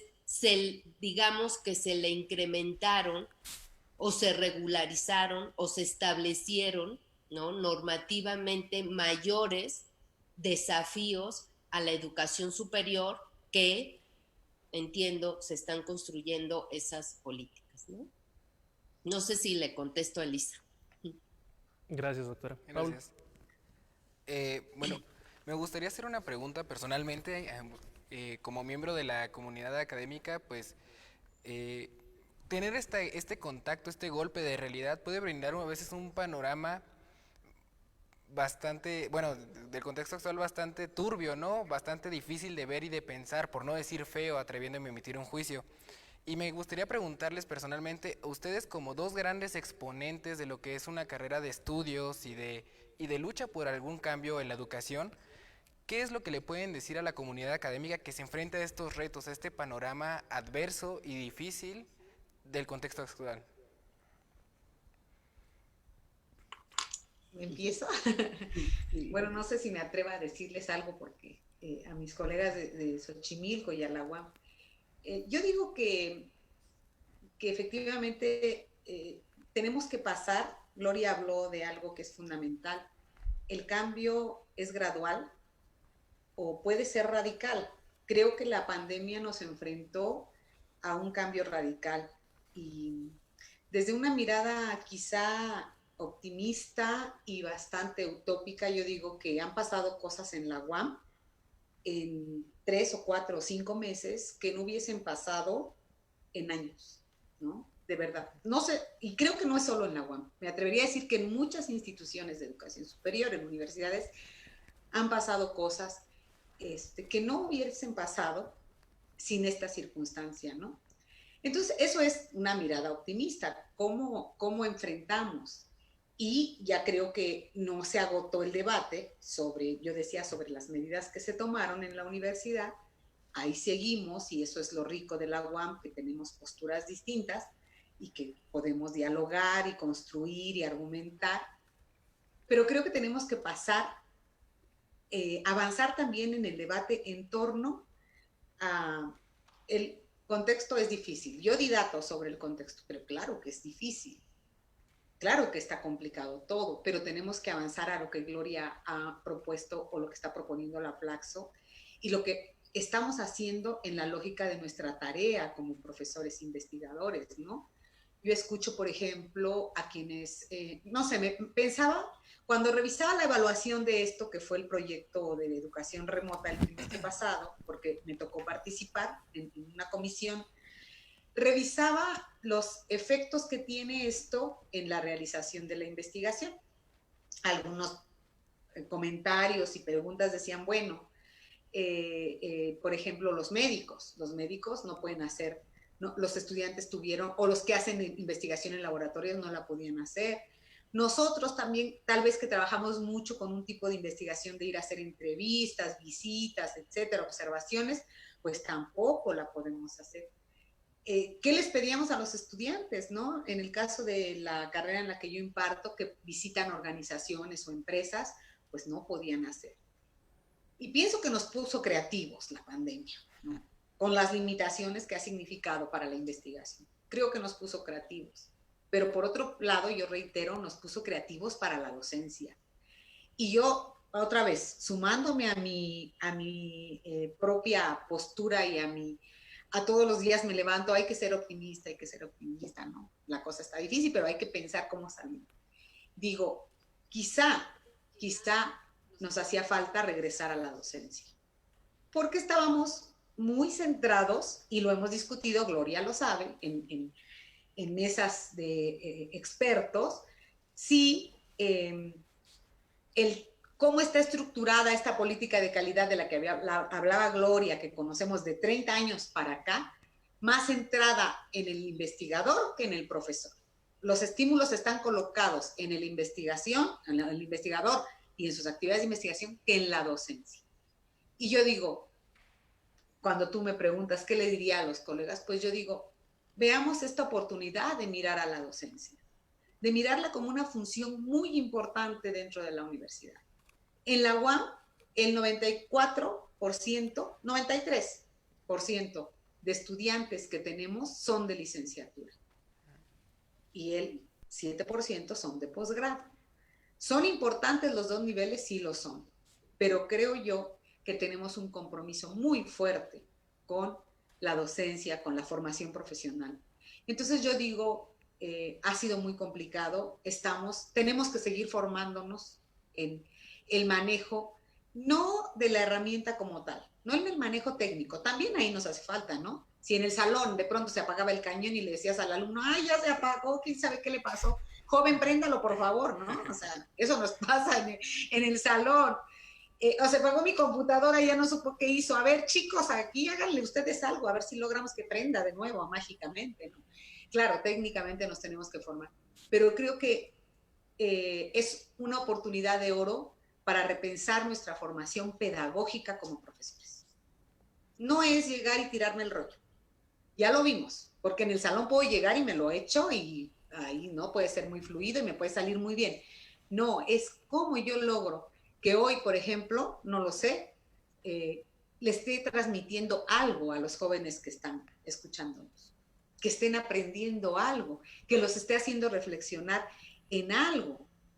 Y creo que ahí es donde tenemos todavía un compromiso fuerte y reconocer los universitarios, los profesores universitarios, que nosotros no nos formamos para docentes y asumirlo como una limitación y decir, sí, sí me hacen falta cursos, sí le tengo que entrar a ver cómo puedo evaluar además de mi examen de 100 reactivos en una hora, ¿no? O sea, o además, ¿cómo le hago? Porque a veces estamos pensando el examen, ¿cómo haré para que los estudiantes reprueben? Voy a hacer un examen que todos reprueben, ¿no? O sea, es horrible. Eso todavía priva en la educación superior. Es que mi examen es el más difícil, conmigo nadie pasa. ¿Cuántas veces no hemos escuchado decir eso? Muchas, yo creo, ¿no? Entonces, ¿cómo nos ponemos más sensibles al problema y asumimos que esto nos cambió? La universidad cambió, sí cambió. ¿Y cómo entramos a este cambio con una actitud crítica, desde luego, crítica, pero propositiva?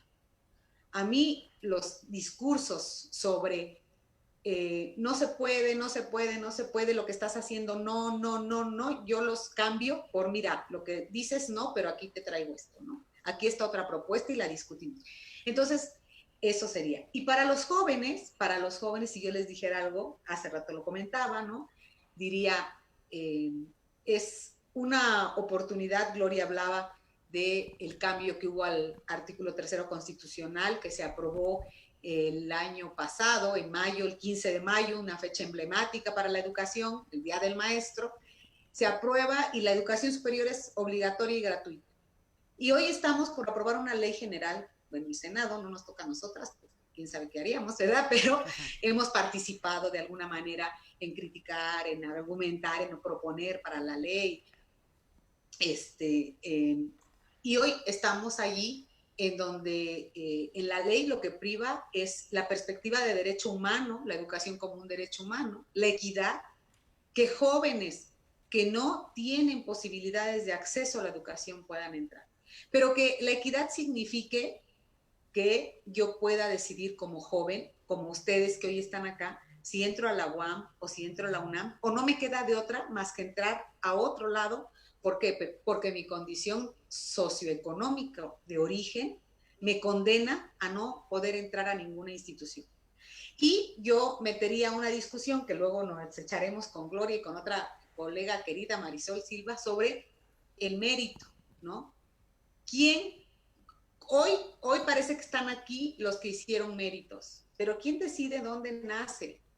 O sea, los chavos que están allá en Oaxaca, en la sierra, en las comunidades más pobres de este país, no tienen derecho a una educación de calidad.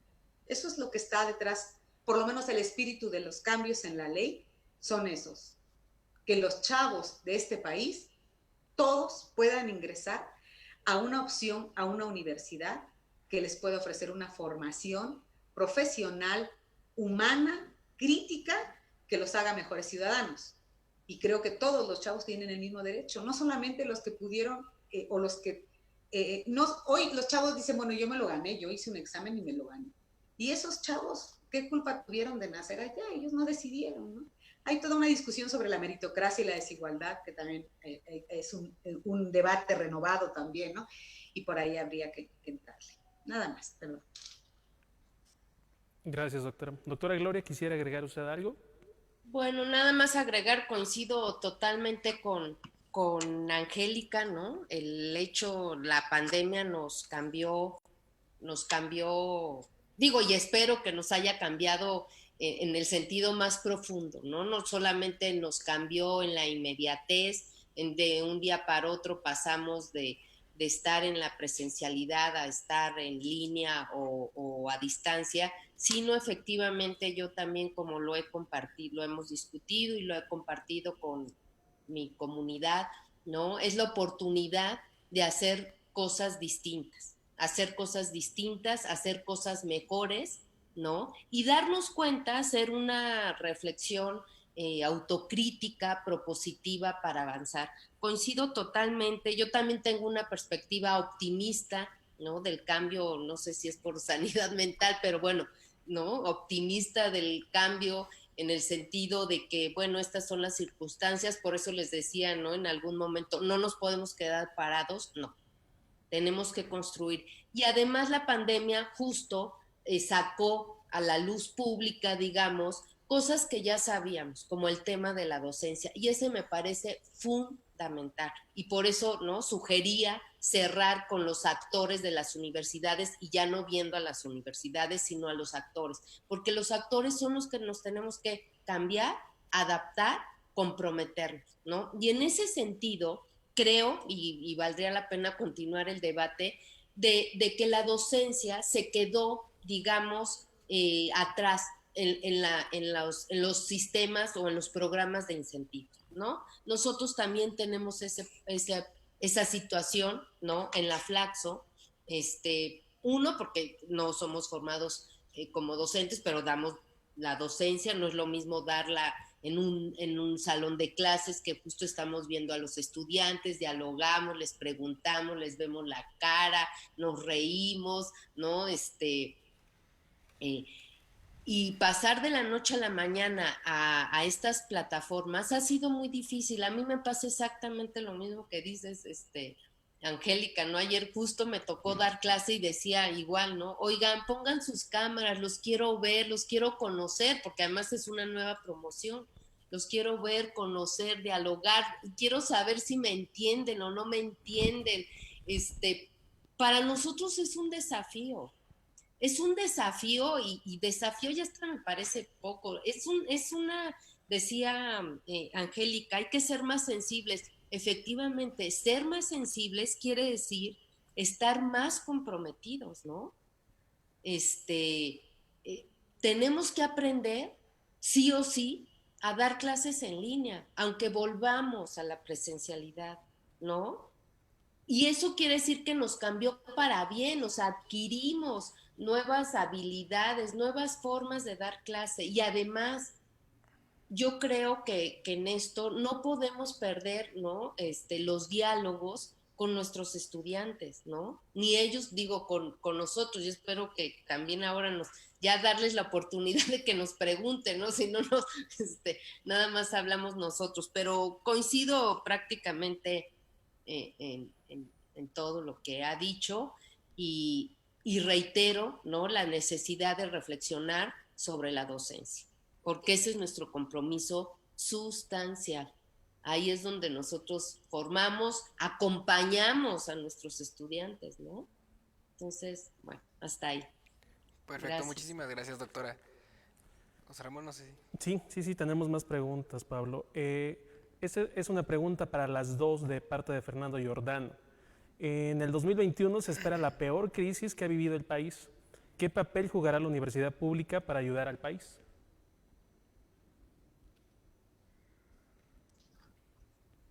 Bueno, y ya creo que comentamos algo, yo solamente agregaría que justo lo que dice Gloria, no podemos parar y tendremos que seguir trabajando en lo que nos toca, ¿no? A nosotros nos toca contribuir en la formación de profesionales, en la investigación, en la construcción de conocimientos en nuestras disciplinas, las que nos corresponda como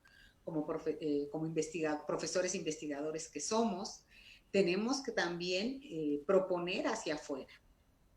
El gran reto, se le llama hoy responsabilidad social, pero yo digo, el gran reto de la interacción entre la universidad y su entorno ha sido también permanente en la historia de la universidad. ¿Para qué investigo? Gloria decía, nosotros que nos dedicamos al tema de política, bueno, ¿para qué investigo? ¿Para qué sirve lo que hago? No en un sentido utilitario del conocimiento, porque eso me pueden, ahora mismo podrían decir, bueno, ¿qué utilitarista? ¿Para qué uso? No.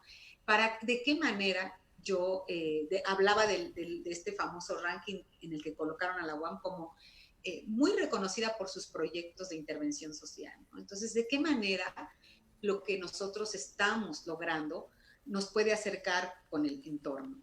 Y es desde la propia formación nuestro papel, ¿no? Es desde la propia formación en términos de cómo logro que mis estudiantes, que los estudiantes de esta universidad y de todas las instituciones de educación superior, lo primero sean sensibles a los problemas que mencionábamos hace un momento, ¿verdad? Es decir, no podemos ser ajenos a ver que la desigualdad es un problema estructural en este país. No puede ser que no la veamos, no puede ser que no intentemos por lo menos trabajar en ese sentido cuando seamos profesionistas o nuestro proceso formativo, contribuir a ver de qué manera podemos apoyar en ese sentido. No puede ser que no nos comprometamos con el medio ambiente, ¿no? No cabe ya esa posibilidad. Ahora sí, los más pesimistas dicen que no nos queda mundo para mucho rato, ¿no? Entonces, estas nuevas generaciones están obligadas, creo yo, lamentablemente chicos tienen un reto muy fuerte enfrente, que como decía Gloria, ya no sé si es desafío o algo, si hay otra palabra que les siga es esa, pero tienen un reto muy grande enfrente para ver cómo reconfigurar y reconstruir estas relaciones sociales y humanas que se deterioraron y que cayeron, creo yo, profundamente en el individualismo. ¿Cómo salgo yo de mi problema? ¿Cómo resuelvo yo mi problema? Creo que sí la universidad tiene que ser el referente de la colectividad en el buen sentido. La universidad tiene que mostrar que podemos hacer cosas colaborando. Y eso yo regreso al tema que ponía Gloria, ¿no? La docencia que quedó abandonada en un esquema de estímulos ahí, que no quiero envolver a los chicos en ese tema porque está muy, muy técnico, pero es que la investigación es para mí, la investigación me da prestigio, hace rato decían las grandes, no sé si somos grandes, somos chiquitas, no nos ven ahora, pero somos bajitas las dos, entonces no somos tan grandes, pero me lo da a mí, es una apropiación personal la docencia, creo yo, y el conocimiento como lo circulo y lo comparto con mis estudiantes, con mis compañeros, con mis colegas, es un bien común y eso se da con la docencia, ¿no? ¿Por qué? Porque yo puedo escribir 20 artículos, si nadie lo lee, miren, me sirvió para que me cuenten, qué padre. Pero en cambio, si yo lo comparto en un grupo, en un debate, en una mesa, pues ahí estoy aprendiendo también del otro. Entonces creo que esa es nuestra principal función como universidad, acercarnos al entorno de una manera tal que podamos interactuar y proponer desde lo que nos toca hacer. Yo siempre creo que también a la universidad de pronto le han adjudicado tantas y tantas funciones que tampoco hay que creer que podemos resolver todo, no podemos resolver todo, pero sí tomar el lugar que nos toca y hacerlo, como decía Gloria, con mucho compromiso. Y puede ser que suene un poco, otra vez, muy optimista y hasta un poco ridícula, pero yo diría con mucho amor el trabajo que estamos haciendo. Se requiere querer lo que uno hace para hacerlo bien. Perfecto. Muchas gracias, Bueno, doctora. yo le diría a Fernando, ¿no? Que pues sí, este momento crítico, digamos que es un momento crítico, nos interpela a todos, nos interpela a todas y a todos, como individuos y también en este caso las instituciones, ¿no? Las universidades o las instituciones de educación superior. Y coincido con Angélica, que bueno, las universidades e instituciones de educación superior no pueden resolver todo, no están para todo. O sea, por eso al principio, ¿no? En la primera pregunta yo decía, las universidades e instituciones de educación superior tienen funciones sustantivas.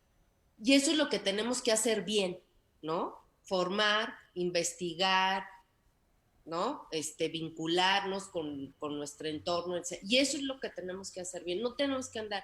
Y yo diría, ¿no? Por tratarse, además los estudiantes que están en el módulo de conocimiento y sociedad, justo es lo que tenemos que hacer, cómo vincular de mejor manera, ¿no?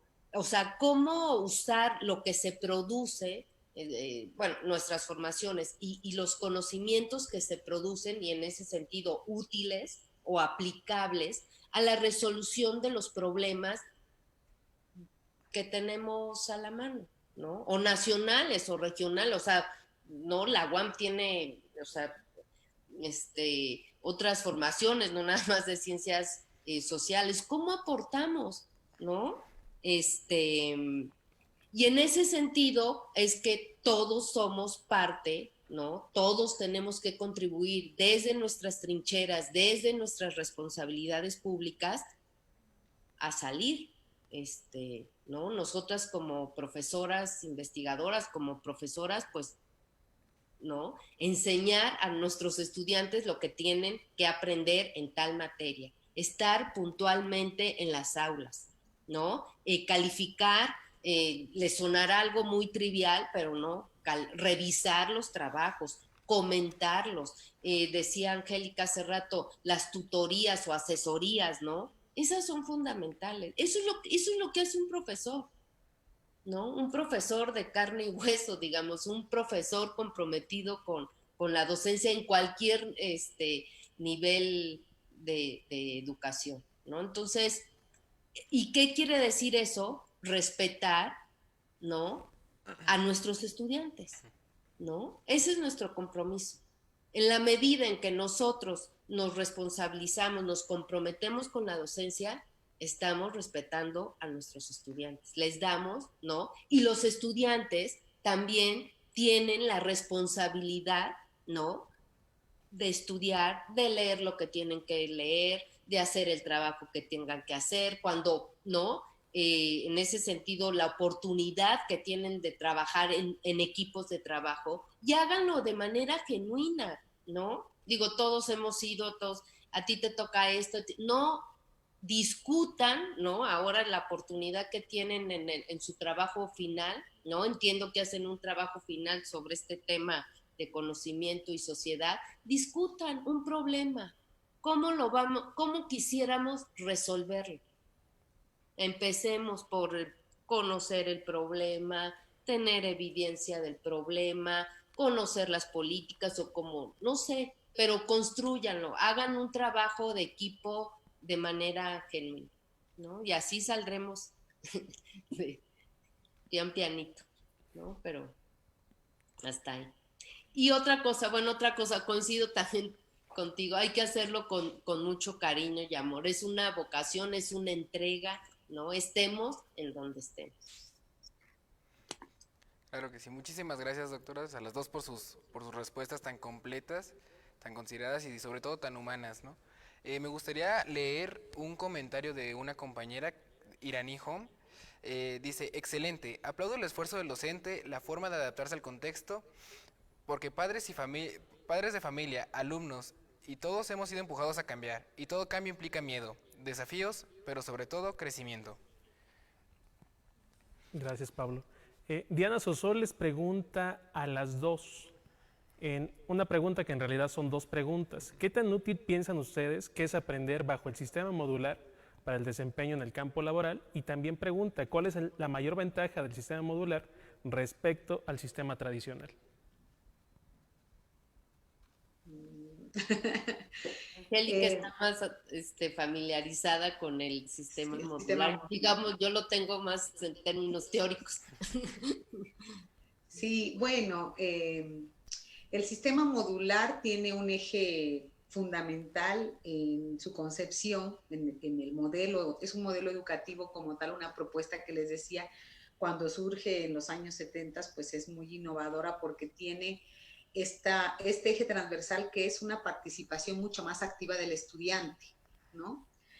Hoy casi todos los modelos educativos en todas las universidades tienen ese precepto, porque esto empezó a cambiar en los 90. Ya no era solamente escuchar al profesor de cátedra que viene y te puede dictar una conferencia y se va y quién sabe qué pasó, ¿no? El sistema modular tiene entonces ese eje transversal de construcción de conocimientos de manera colectiva en el grupo. Entonces el profesor, claro, tiene más conocimientos, se entiende, tiene una formación para ello, pero además se complementa con este otro asunto que es la famosa investigación formativa, que es exponer a los chicos a lo que Gloria ahora decía. Gloria dice que no conoce el sistema modular, pero lo acaba de retratar muy bien.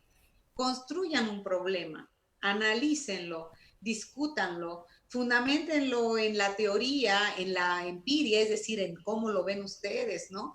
No sé, otra vez trato de poner el tema de la pandemia ahora, que es un ejemplo muy, muy recurrente, pero pensaba cuántos casos hay, los médicos, los chavos, si están llevando alguna materia sobre epidemiología, pues pueden decir, bueno, aquí está, en esta colonia, en mi colonia, ¿cuántos se enfermaron, no? en qué condiciones viven, cómo construyen. Esa es un proceso de investigación que ahora se limita un poco porque no podemos tener en nuestras técnicas de investigación o nuestra metodología, pues no podemos poner un trabajo de campo más cercano que nos acerque pues con el problema, pero creo que podemos hacerlo de todas maneras. No es totalmente limitativo el contexto, ¿no?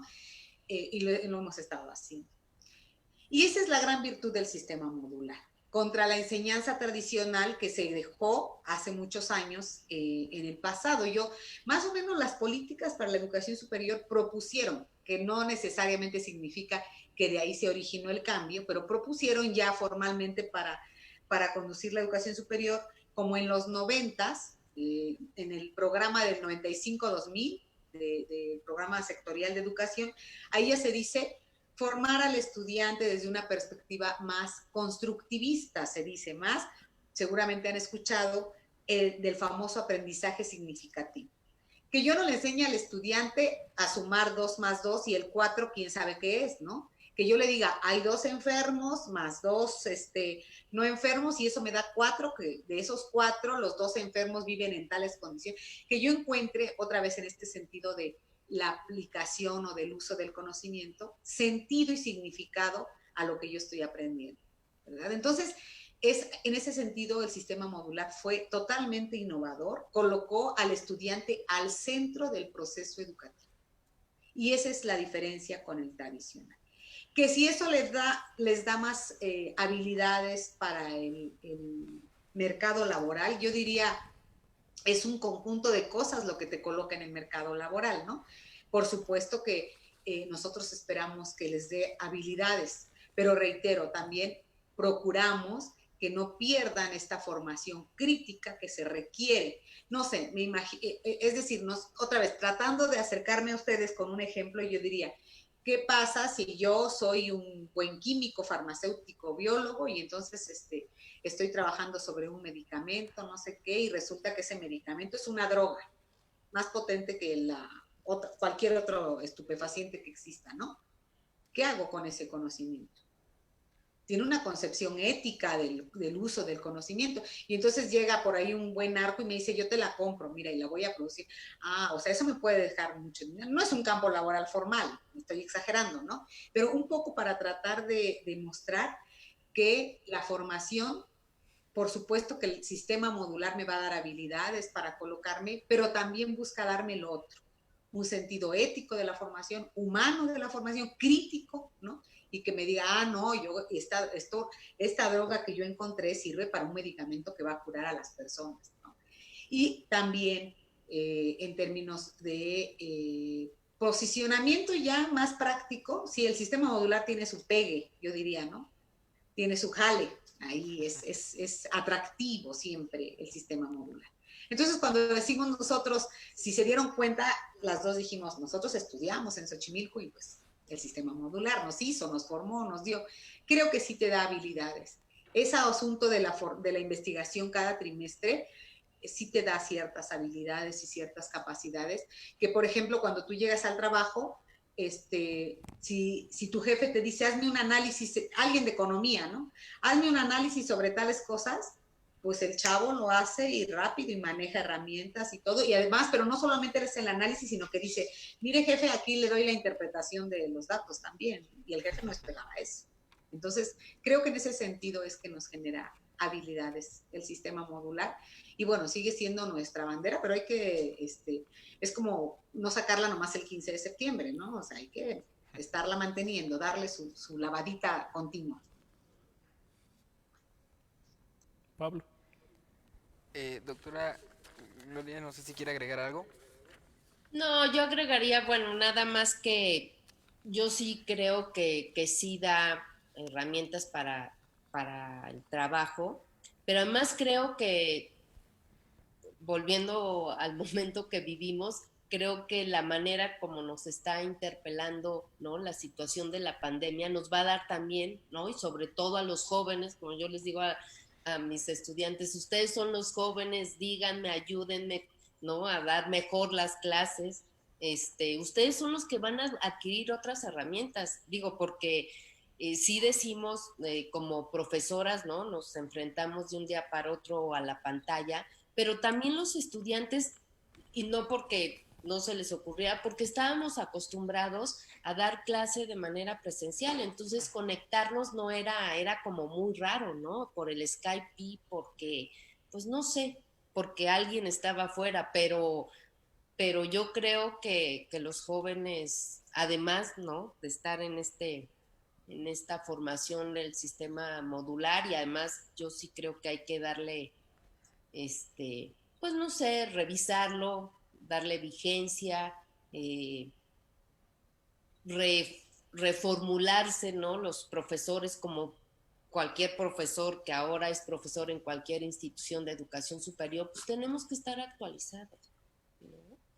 Y no, yo digo, no podemos o no debemos o digamos lo idóneo es estar viendo al mismo tiempo las cuestiones teóricas y aplicadas, ¿no? Para la práctica, ¿no? Yo creo que eso es como una responsabilidad también.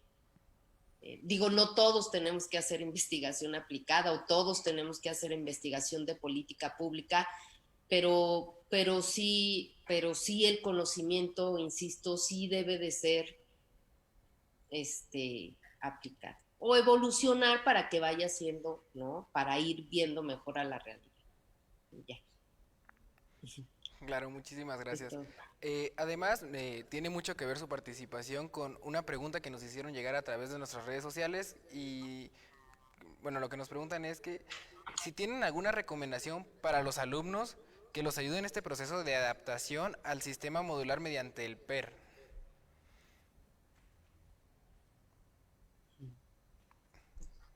Bueno, recuerden ustedes, chicos, que el PER es el tema de la enseñanza remota. O sea, el PER lo que es o lo que tiene como características es que íbamos a utilizar eh, herramientas tecnológicas o tecnologías digitales para comunicarnos, ¿no? Esa es. Buscamos o tendríamos que buscar que no se... o adaptar, sobre todo el tema de investigación formativa, eso ha sido el reto más complicado entre los que ya señalé de formación, ¿no? Pero ¿cómo hacemos para que la investigación siga siendo ese eje transversal en los módulos? Entonces, eso es muy importante que pues lo logremos. Y pensar el PER como, yo creo, no sé cuándo, pero yo creo que lo tenemos que pensar como una contingencia, pero como decía Gloria, también rescatar si después cuando regresemos a nuestras aulas nos van a seguir sirviendo los repositorios, nos van a seguir sirviendo estas conferencias de pronto para acercarnos a otros colegas, ¿no? No sé, pienso ahora una reunión ahí en la UAM, una reunión de este tipo, del TID, un evento de este tipo, y que pueda estar un profesor que no puede llegar con nosotros, pero que se puede conectar. Es decir, ¿cómo seguimos utilizando todo esto a pesar de volver a la normalidad? Entonces, el asunto de, creo que por lo menos en la evaluación que yo vi del PER, en la que estuve, que les comentaba, lo más difícil ha sido para los jóvenes que están en ciencias biológicas, el tema de investigación. Y es lógico, ¿no? ¿Por qué? Pues porque son cuestiones que tienen que ver precisamente con investigación, con estar en sus laboratorios, con utilizar todo lo que utilizan para la investigación o con los médicos que iban a los hospitales, etcétera. Creo que ha sido muy complicado y creo que ahí es una cosa que realmente yo admiro mucho a los colegas cómo lo están resolviendo. Y que seguramente después que esto pase tendremos que buscar una manera ahora para resarcir un poco esas ausencias de conocimiento. Yo creo que tenemos que pensarle, como lo hemos comentado, hacia adelante y decir, bueno, ¿qué quedó fuera? Que realmente, entre comillas, debilita la formación de estos chicos que sí necesitaban escenarios específicos para realizar sus prácticas y su investigación, ¿no? Para fortalecer sus conocimientos. ¿Qué quedó fuera? Y ver cómo podemos recuperar, no sé, algo se nos va a ocurrir, un trimestre adicional, unos cursos intensivos, algo se nos tiene que ocurrir para no perder en este proceso que ha sido complicado para todos, ¿no? Entonces, yo creo que por ahí tendría que ir. No va a terminar el día que nos digan regresen a las aulas. También tenemos que estar. Ahí no termina el asunto. Ahí empieza ahora una manera distinta de lo que nosotros llamamos reconstruir, revisitar y revalorar y redimensionar a la universidad frente a esto que será regresar a las aulas, pero estoy segura que no regresamos los mismos sujetos, por lo menos los docentes creo que no. No, bueno, va a regresar la Angélica Buendía, pero no sé, se cambió, en algo cambió, la gente cambió en algo. Yo esperaría que eso pase. Muy bien. Doctora Angélica, le pregunta Alejandro Castillo, ¿usted ve al sistema modular como un sistema vigente o necesita una renovación? ¿Lo ve a futuro? Yo lo veo como un sistema vigente. Recientemente se hizo hay un documento que está en la página de la unidad, que es sobre una reflexión que se hace sobre el sistema modular. Y bueno, es una cosa que hemos venido platicando mucho en la UAM Xochimilco sobre su vigencia, ¿no? También sobre su necesaria renovación. Por ejemplo, este módulo de conocimiento y sociedad, ahora mismo están trabajando los profesores del TIC en su renovación, en su actualización, ¿verdad? Hay por ahí algunos textos que son muy valiosos, pero que las cosas han cambiado. No sé, por ahí tienen uno de la universidad en los 90s y de las políticas de los 90s. Ya pasaron 30 años de eso. Entonces, yo no digo que ese texto desaparezca, pero pienso que hay que ahora colocar otros que hablen de las políticas de los 2000 y ahora lo que va a pasar, ¿no? Y lo que está pasando. Entonces, en ese sentido es que veo que tenemos que el sistema modular no es uno y estático. El sistema modular tiene preceptos epistemológicos, tiene una base conceptual, pero el sistema modular lo hacemos todos, ¿no? Y eso nos obliga a estarlo revisitando y renovando en nuestra práctica. Más que 20 documentos. Podemos tener todos los 20 documentos, eso lo sabemos nosotras que estudiamos política, pero no le estamos diciendo nada. Podemos tener el mejor programa de política, pero la implementación es un reto. Y el reto de la implementación del sistema modular lo tenemos profesores y estudiantes y, por supuesto, quienes conducen la universidad, ¿no? Lo tenemos todos, para que sea vigente siempre. Muchísimas gracias, doctora. Me voy a permitir leer un comentario de un compañero que nos lo hace llegar a través de vía remota. Es Alexei Martel. Él dice: creo que siempre es mejor que los profesores conecten con los alumnos para poder llevar una enseñanza de manera más dinámica. Tristemente muchos tenemos, o al menos teníamos, la idea de que los maestros eran robots que se dedicaban a dictar. No, bueno, ahora parecemos, pero no somos, Alexei. Doctoras, pregunta un compañero también vía chat de Facebook. Ante las dificultades que el profesor enfrenta ante la tecnología, ¿cómo lograr que el alumno sea más empático? Pues cámbiese de silla, ¿no? O sea, pónganse en nuestro lugar, yo diría. Ya explicábamos que ha sido difícil, entonces no se desesperen, chicos, no se desesperen cuando se nos apaga cuando nos salimos de la conversación, cuando se nos apaga la compu, cuando no sé qué. Y yo creo que esto es entre todos, ¿no? Construirlo. Sí, el alumno, pues yo trato de colocarme igual, ¿no? En su lugar y bueno, están esperando algo. Y francamente yo los admiro a estos chicos que ahí están con nosotros porque pues llegar a la universidad de esta manera es algo que pues que no, yo no sé si nosotros nunca lo pensamos, no nos tocó vivirlo, pero sí es una situación totalmente atípica en la UAM, ¿no? Pero bueno, están aquí y eso es muy relevante, muy, muy importante. Tienen un lugar en la universidad y eso hay que estimarlo en el buen sentido y pues tratar de salir, como decía Gloria, de esta contingencia lo mejor librados posible y con muchos aprendizajes. Muchísimas gracias. Una pregunta que tenemos es: ¿el objeto de transformación cumple al 100% con su propósito en los diferentes módulos? Esa nos la hace llegar Elian Morales a través de Facebook. Bueno, el objeto de transformación, lo contesto porque Gloria, pues así como que Gloria, eso es muy modular, eso es muy Xochimilca, yo diría. Sí, no, yo no soy profesora de ahí. El objeto de transformación trata de representar un problema o una problemática, dependiendo de cada carrera, lo más cercana a la realidad, ¿no? Eso es el objeto de transformación. Pero, otra vez, reitero, si tenemos un plan de estudio de o sea, y que son problemáticas que también se van, la realidad no es estática, ¿no? Entonces, se va construyendo socialmente la realidad, no está ahí, ya la vimos y qué linda o qué fea es. No, entonces, el objeto de transformación creo que a veces incluso los profesores, pues lo tenemos ahí como una guía en el programa, ustedes lo pueden ver en sus programas, pero es una guía que nos hace repensar cómo ese objeto de transformación lo vinculamos con la situación actual. Porque si ese objeto de transformación se redactó, tiene vigencia, ¿no? Se analizó, se construyó hace varios años, pues lo que tratamos es de que sea una guía, porque hay conocimientos en todas las carreras hay un conjunto de conocimientos, yo les llamo así como duros, ¿no? Es decir, yo tengo que saber, si soy administradora, tengo que saber contabilidad a fuerza. Bueno, no, contabilidad no, pero tengo que saber recursos humanos. Eso lo tengo que saber, pero lo tengo que saber.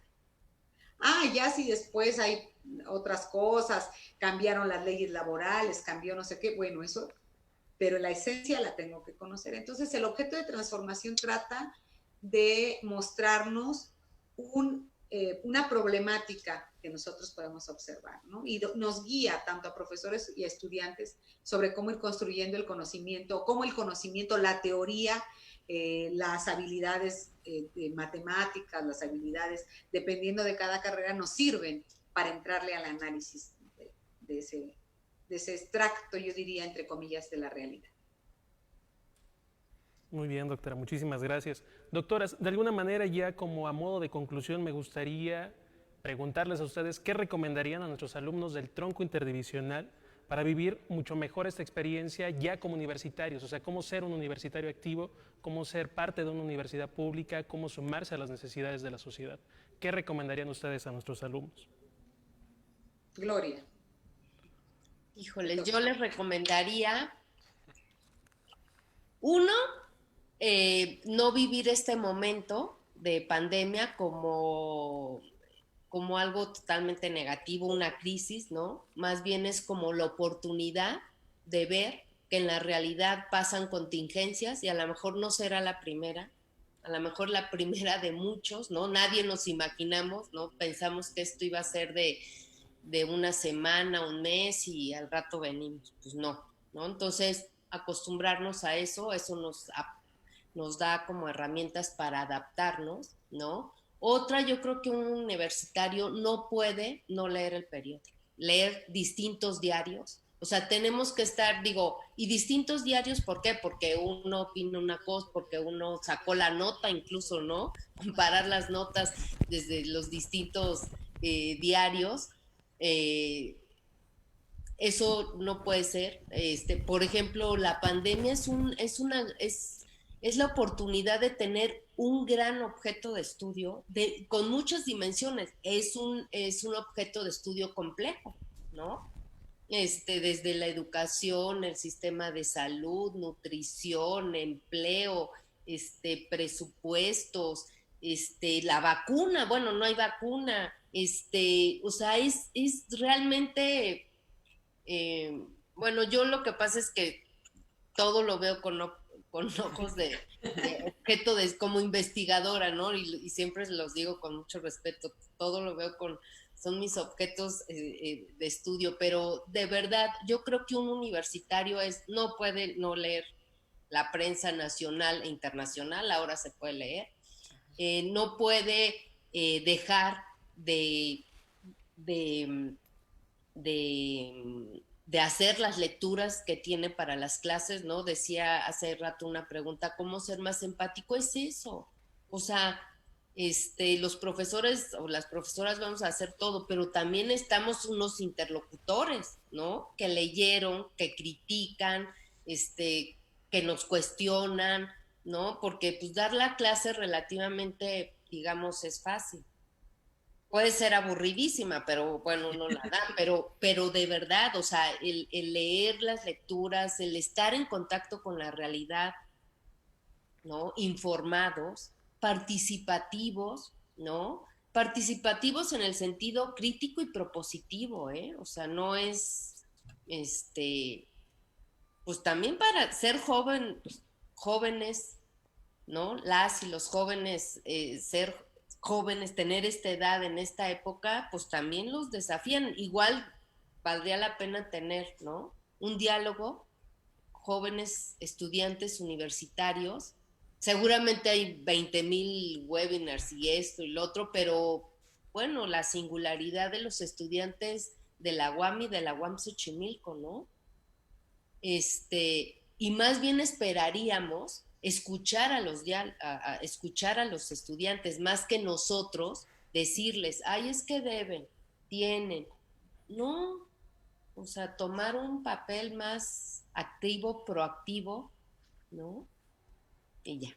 Y gracias por estar aquí, por permitirme estar aquí. Y esto. Muchas gracias, doctora. El gusto es nuestro, en realidad. Doctora Angélica, no sé si quiera comentar algo al respecto. Bueno, yo creo que Gloria ha dado muy buenas pistas sobre cómo vivir la universidad, ¿no? Y es un compromiso, yo reitero, eso es un compromiso, ser universitario en este contexto que vivimos hoy es un doble compromiso y ser un universitario en este contexto en México es un triple compromiso. Entonces, ya ustedes ya ustedes vieron todo lo que hay que hacer y yo sí también coincido en que mantenernos bien informados es muy importante. Porque yo no voy a echar acá un discurso sobre el tema de las redes sociales, pero ustedes lo saben y lo viven todos los días, ¿no? Hay un montón de información que es bien basura y que nos quita mucho tiempo. Y realmente ustedes, tampoco les voy a decir que son, o este discurso así un poquito de, son el futuro, no, no sé, el futuro está incierto, la cosa está complicada, y nos obliga por lo menos a estar informados y a hacernos a construirnos un juicio, pues basado por lo menos en información que nosotros podamos discriminar, ¿no? Discriminar, decía Gloria, diferentes puntos de vista, pero de buenos diarios, de uno puede coincidir con La Jornada o con el Reforma, pero son posturas válidas, informadas, ¿no? Pero no creo yo que ustedes tienen que generar esa capacidad de discriminar información que no sirve, ¿no? Romper con este mito del joven que hoy vive en las redes sociales, pegado al celular o al dispositivo, sí pegado para sus clases seguramente, pero creo yo muy comprometido con su propia formación. No es una tarea solo de los profesores, es una cuestión, ya lo dijimos, de colaboración, de construcción conjunta, ¿no? Y hoy más que nunca yo creo que ustedes van a mostrar muchas capacidades y habilidades para el aprendizaje autónomo, para cuestionarnos, como decía Gloria, para preguntarnos. Yo les decía, para exigirnos, de ese tamaño lo pongo, una asesoría para debatir con nosotros y ojalá, ya Gloria puso la idea y yo me sumo a ella de que nos inviten un día a escuchar la voz de los estudiantes del TIC en un foro como este. ¿Qué están pensando los estudiantes que acaban de llegar a la UAM y que se suman a una modalidad virtual que el contexto y la vida en la cual la vida nos colocó, ¿no?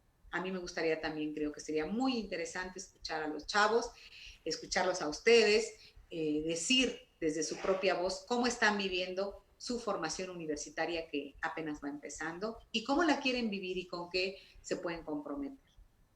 Nada más. Muchas gracias por la invitación, ha sido un placer. Ojalá que nos hayan visto y escuchado y que no hayamos estado hablando con las cámaras y micrófonos apagados. Eso sería muy triste para las dos, pero muchas gracias otra vez. No, muchísimas gracias a ustedes dos por darse el tiempo, por convivir con los alumnos del tronco interdivisional. Para nosotros es muy importante escuchar el conocimiento de dos especialistas como son ustedes. De alguna manera dieron diferentes ideas, diferentes pautas. La propuesta de la doctora Gloria en términos de que los alumnos tienen que investigar qué están haciendo otros institutos o otras universidades, yo creo que es algo fundamental en la formación continua de nuestros alumnos. Lo comentaban ustedes dos, el universitario tiene que ser activo, el universitario tiene que aprender a decidir qué lee, qué no lee, con qué se queda y con qué no se queda. Este trimestre, jóvenes, es particularmente especial porque es un trimestre en donde van a convivir todos, en donde van a poder hacer una investigación y se van a dar cuenta que aun cuando tengan a un UFB al lado, enfrente a un médico, a un costado un administrador y del otro lado un arquitecto, hay una posibilidad de vinculación en determinados asuntos que tienen que ver con la sociedad y con necesidades específicas de la sociedad. Para esto también es importante que ustedes tengan una vida activa dentro de la universidad y como lo comentábamos la semana pasada, nuestros compañeros de Rectoría General los siguen invitando a que ustedes participen en la consulta de la comisión colegiada para hacer la reforma al reglamento de alumnos. Esto lo pueden ustedes visualizar en www.uam.mx y tienen la posibilidad de participar en esta consulta hasta el día 27 de septiembre. Eso también, jóvenes, es ser universitarios, participar de manera activa en la vida de la que es nuestra universidad. Muchísimas gracias, doctora. Muchísimas gracias, Pablo. Muchísimas gracias por seguirnos en esta transmisión y nos vemos la siguiente semana en un miércoles más de Tito. Claro. Gracias. Gracias a ustedes. Pablo. Nos vemos pronto. Adiós, amiga. Adiós. Hasta luego. Hasta luego. Bye.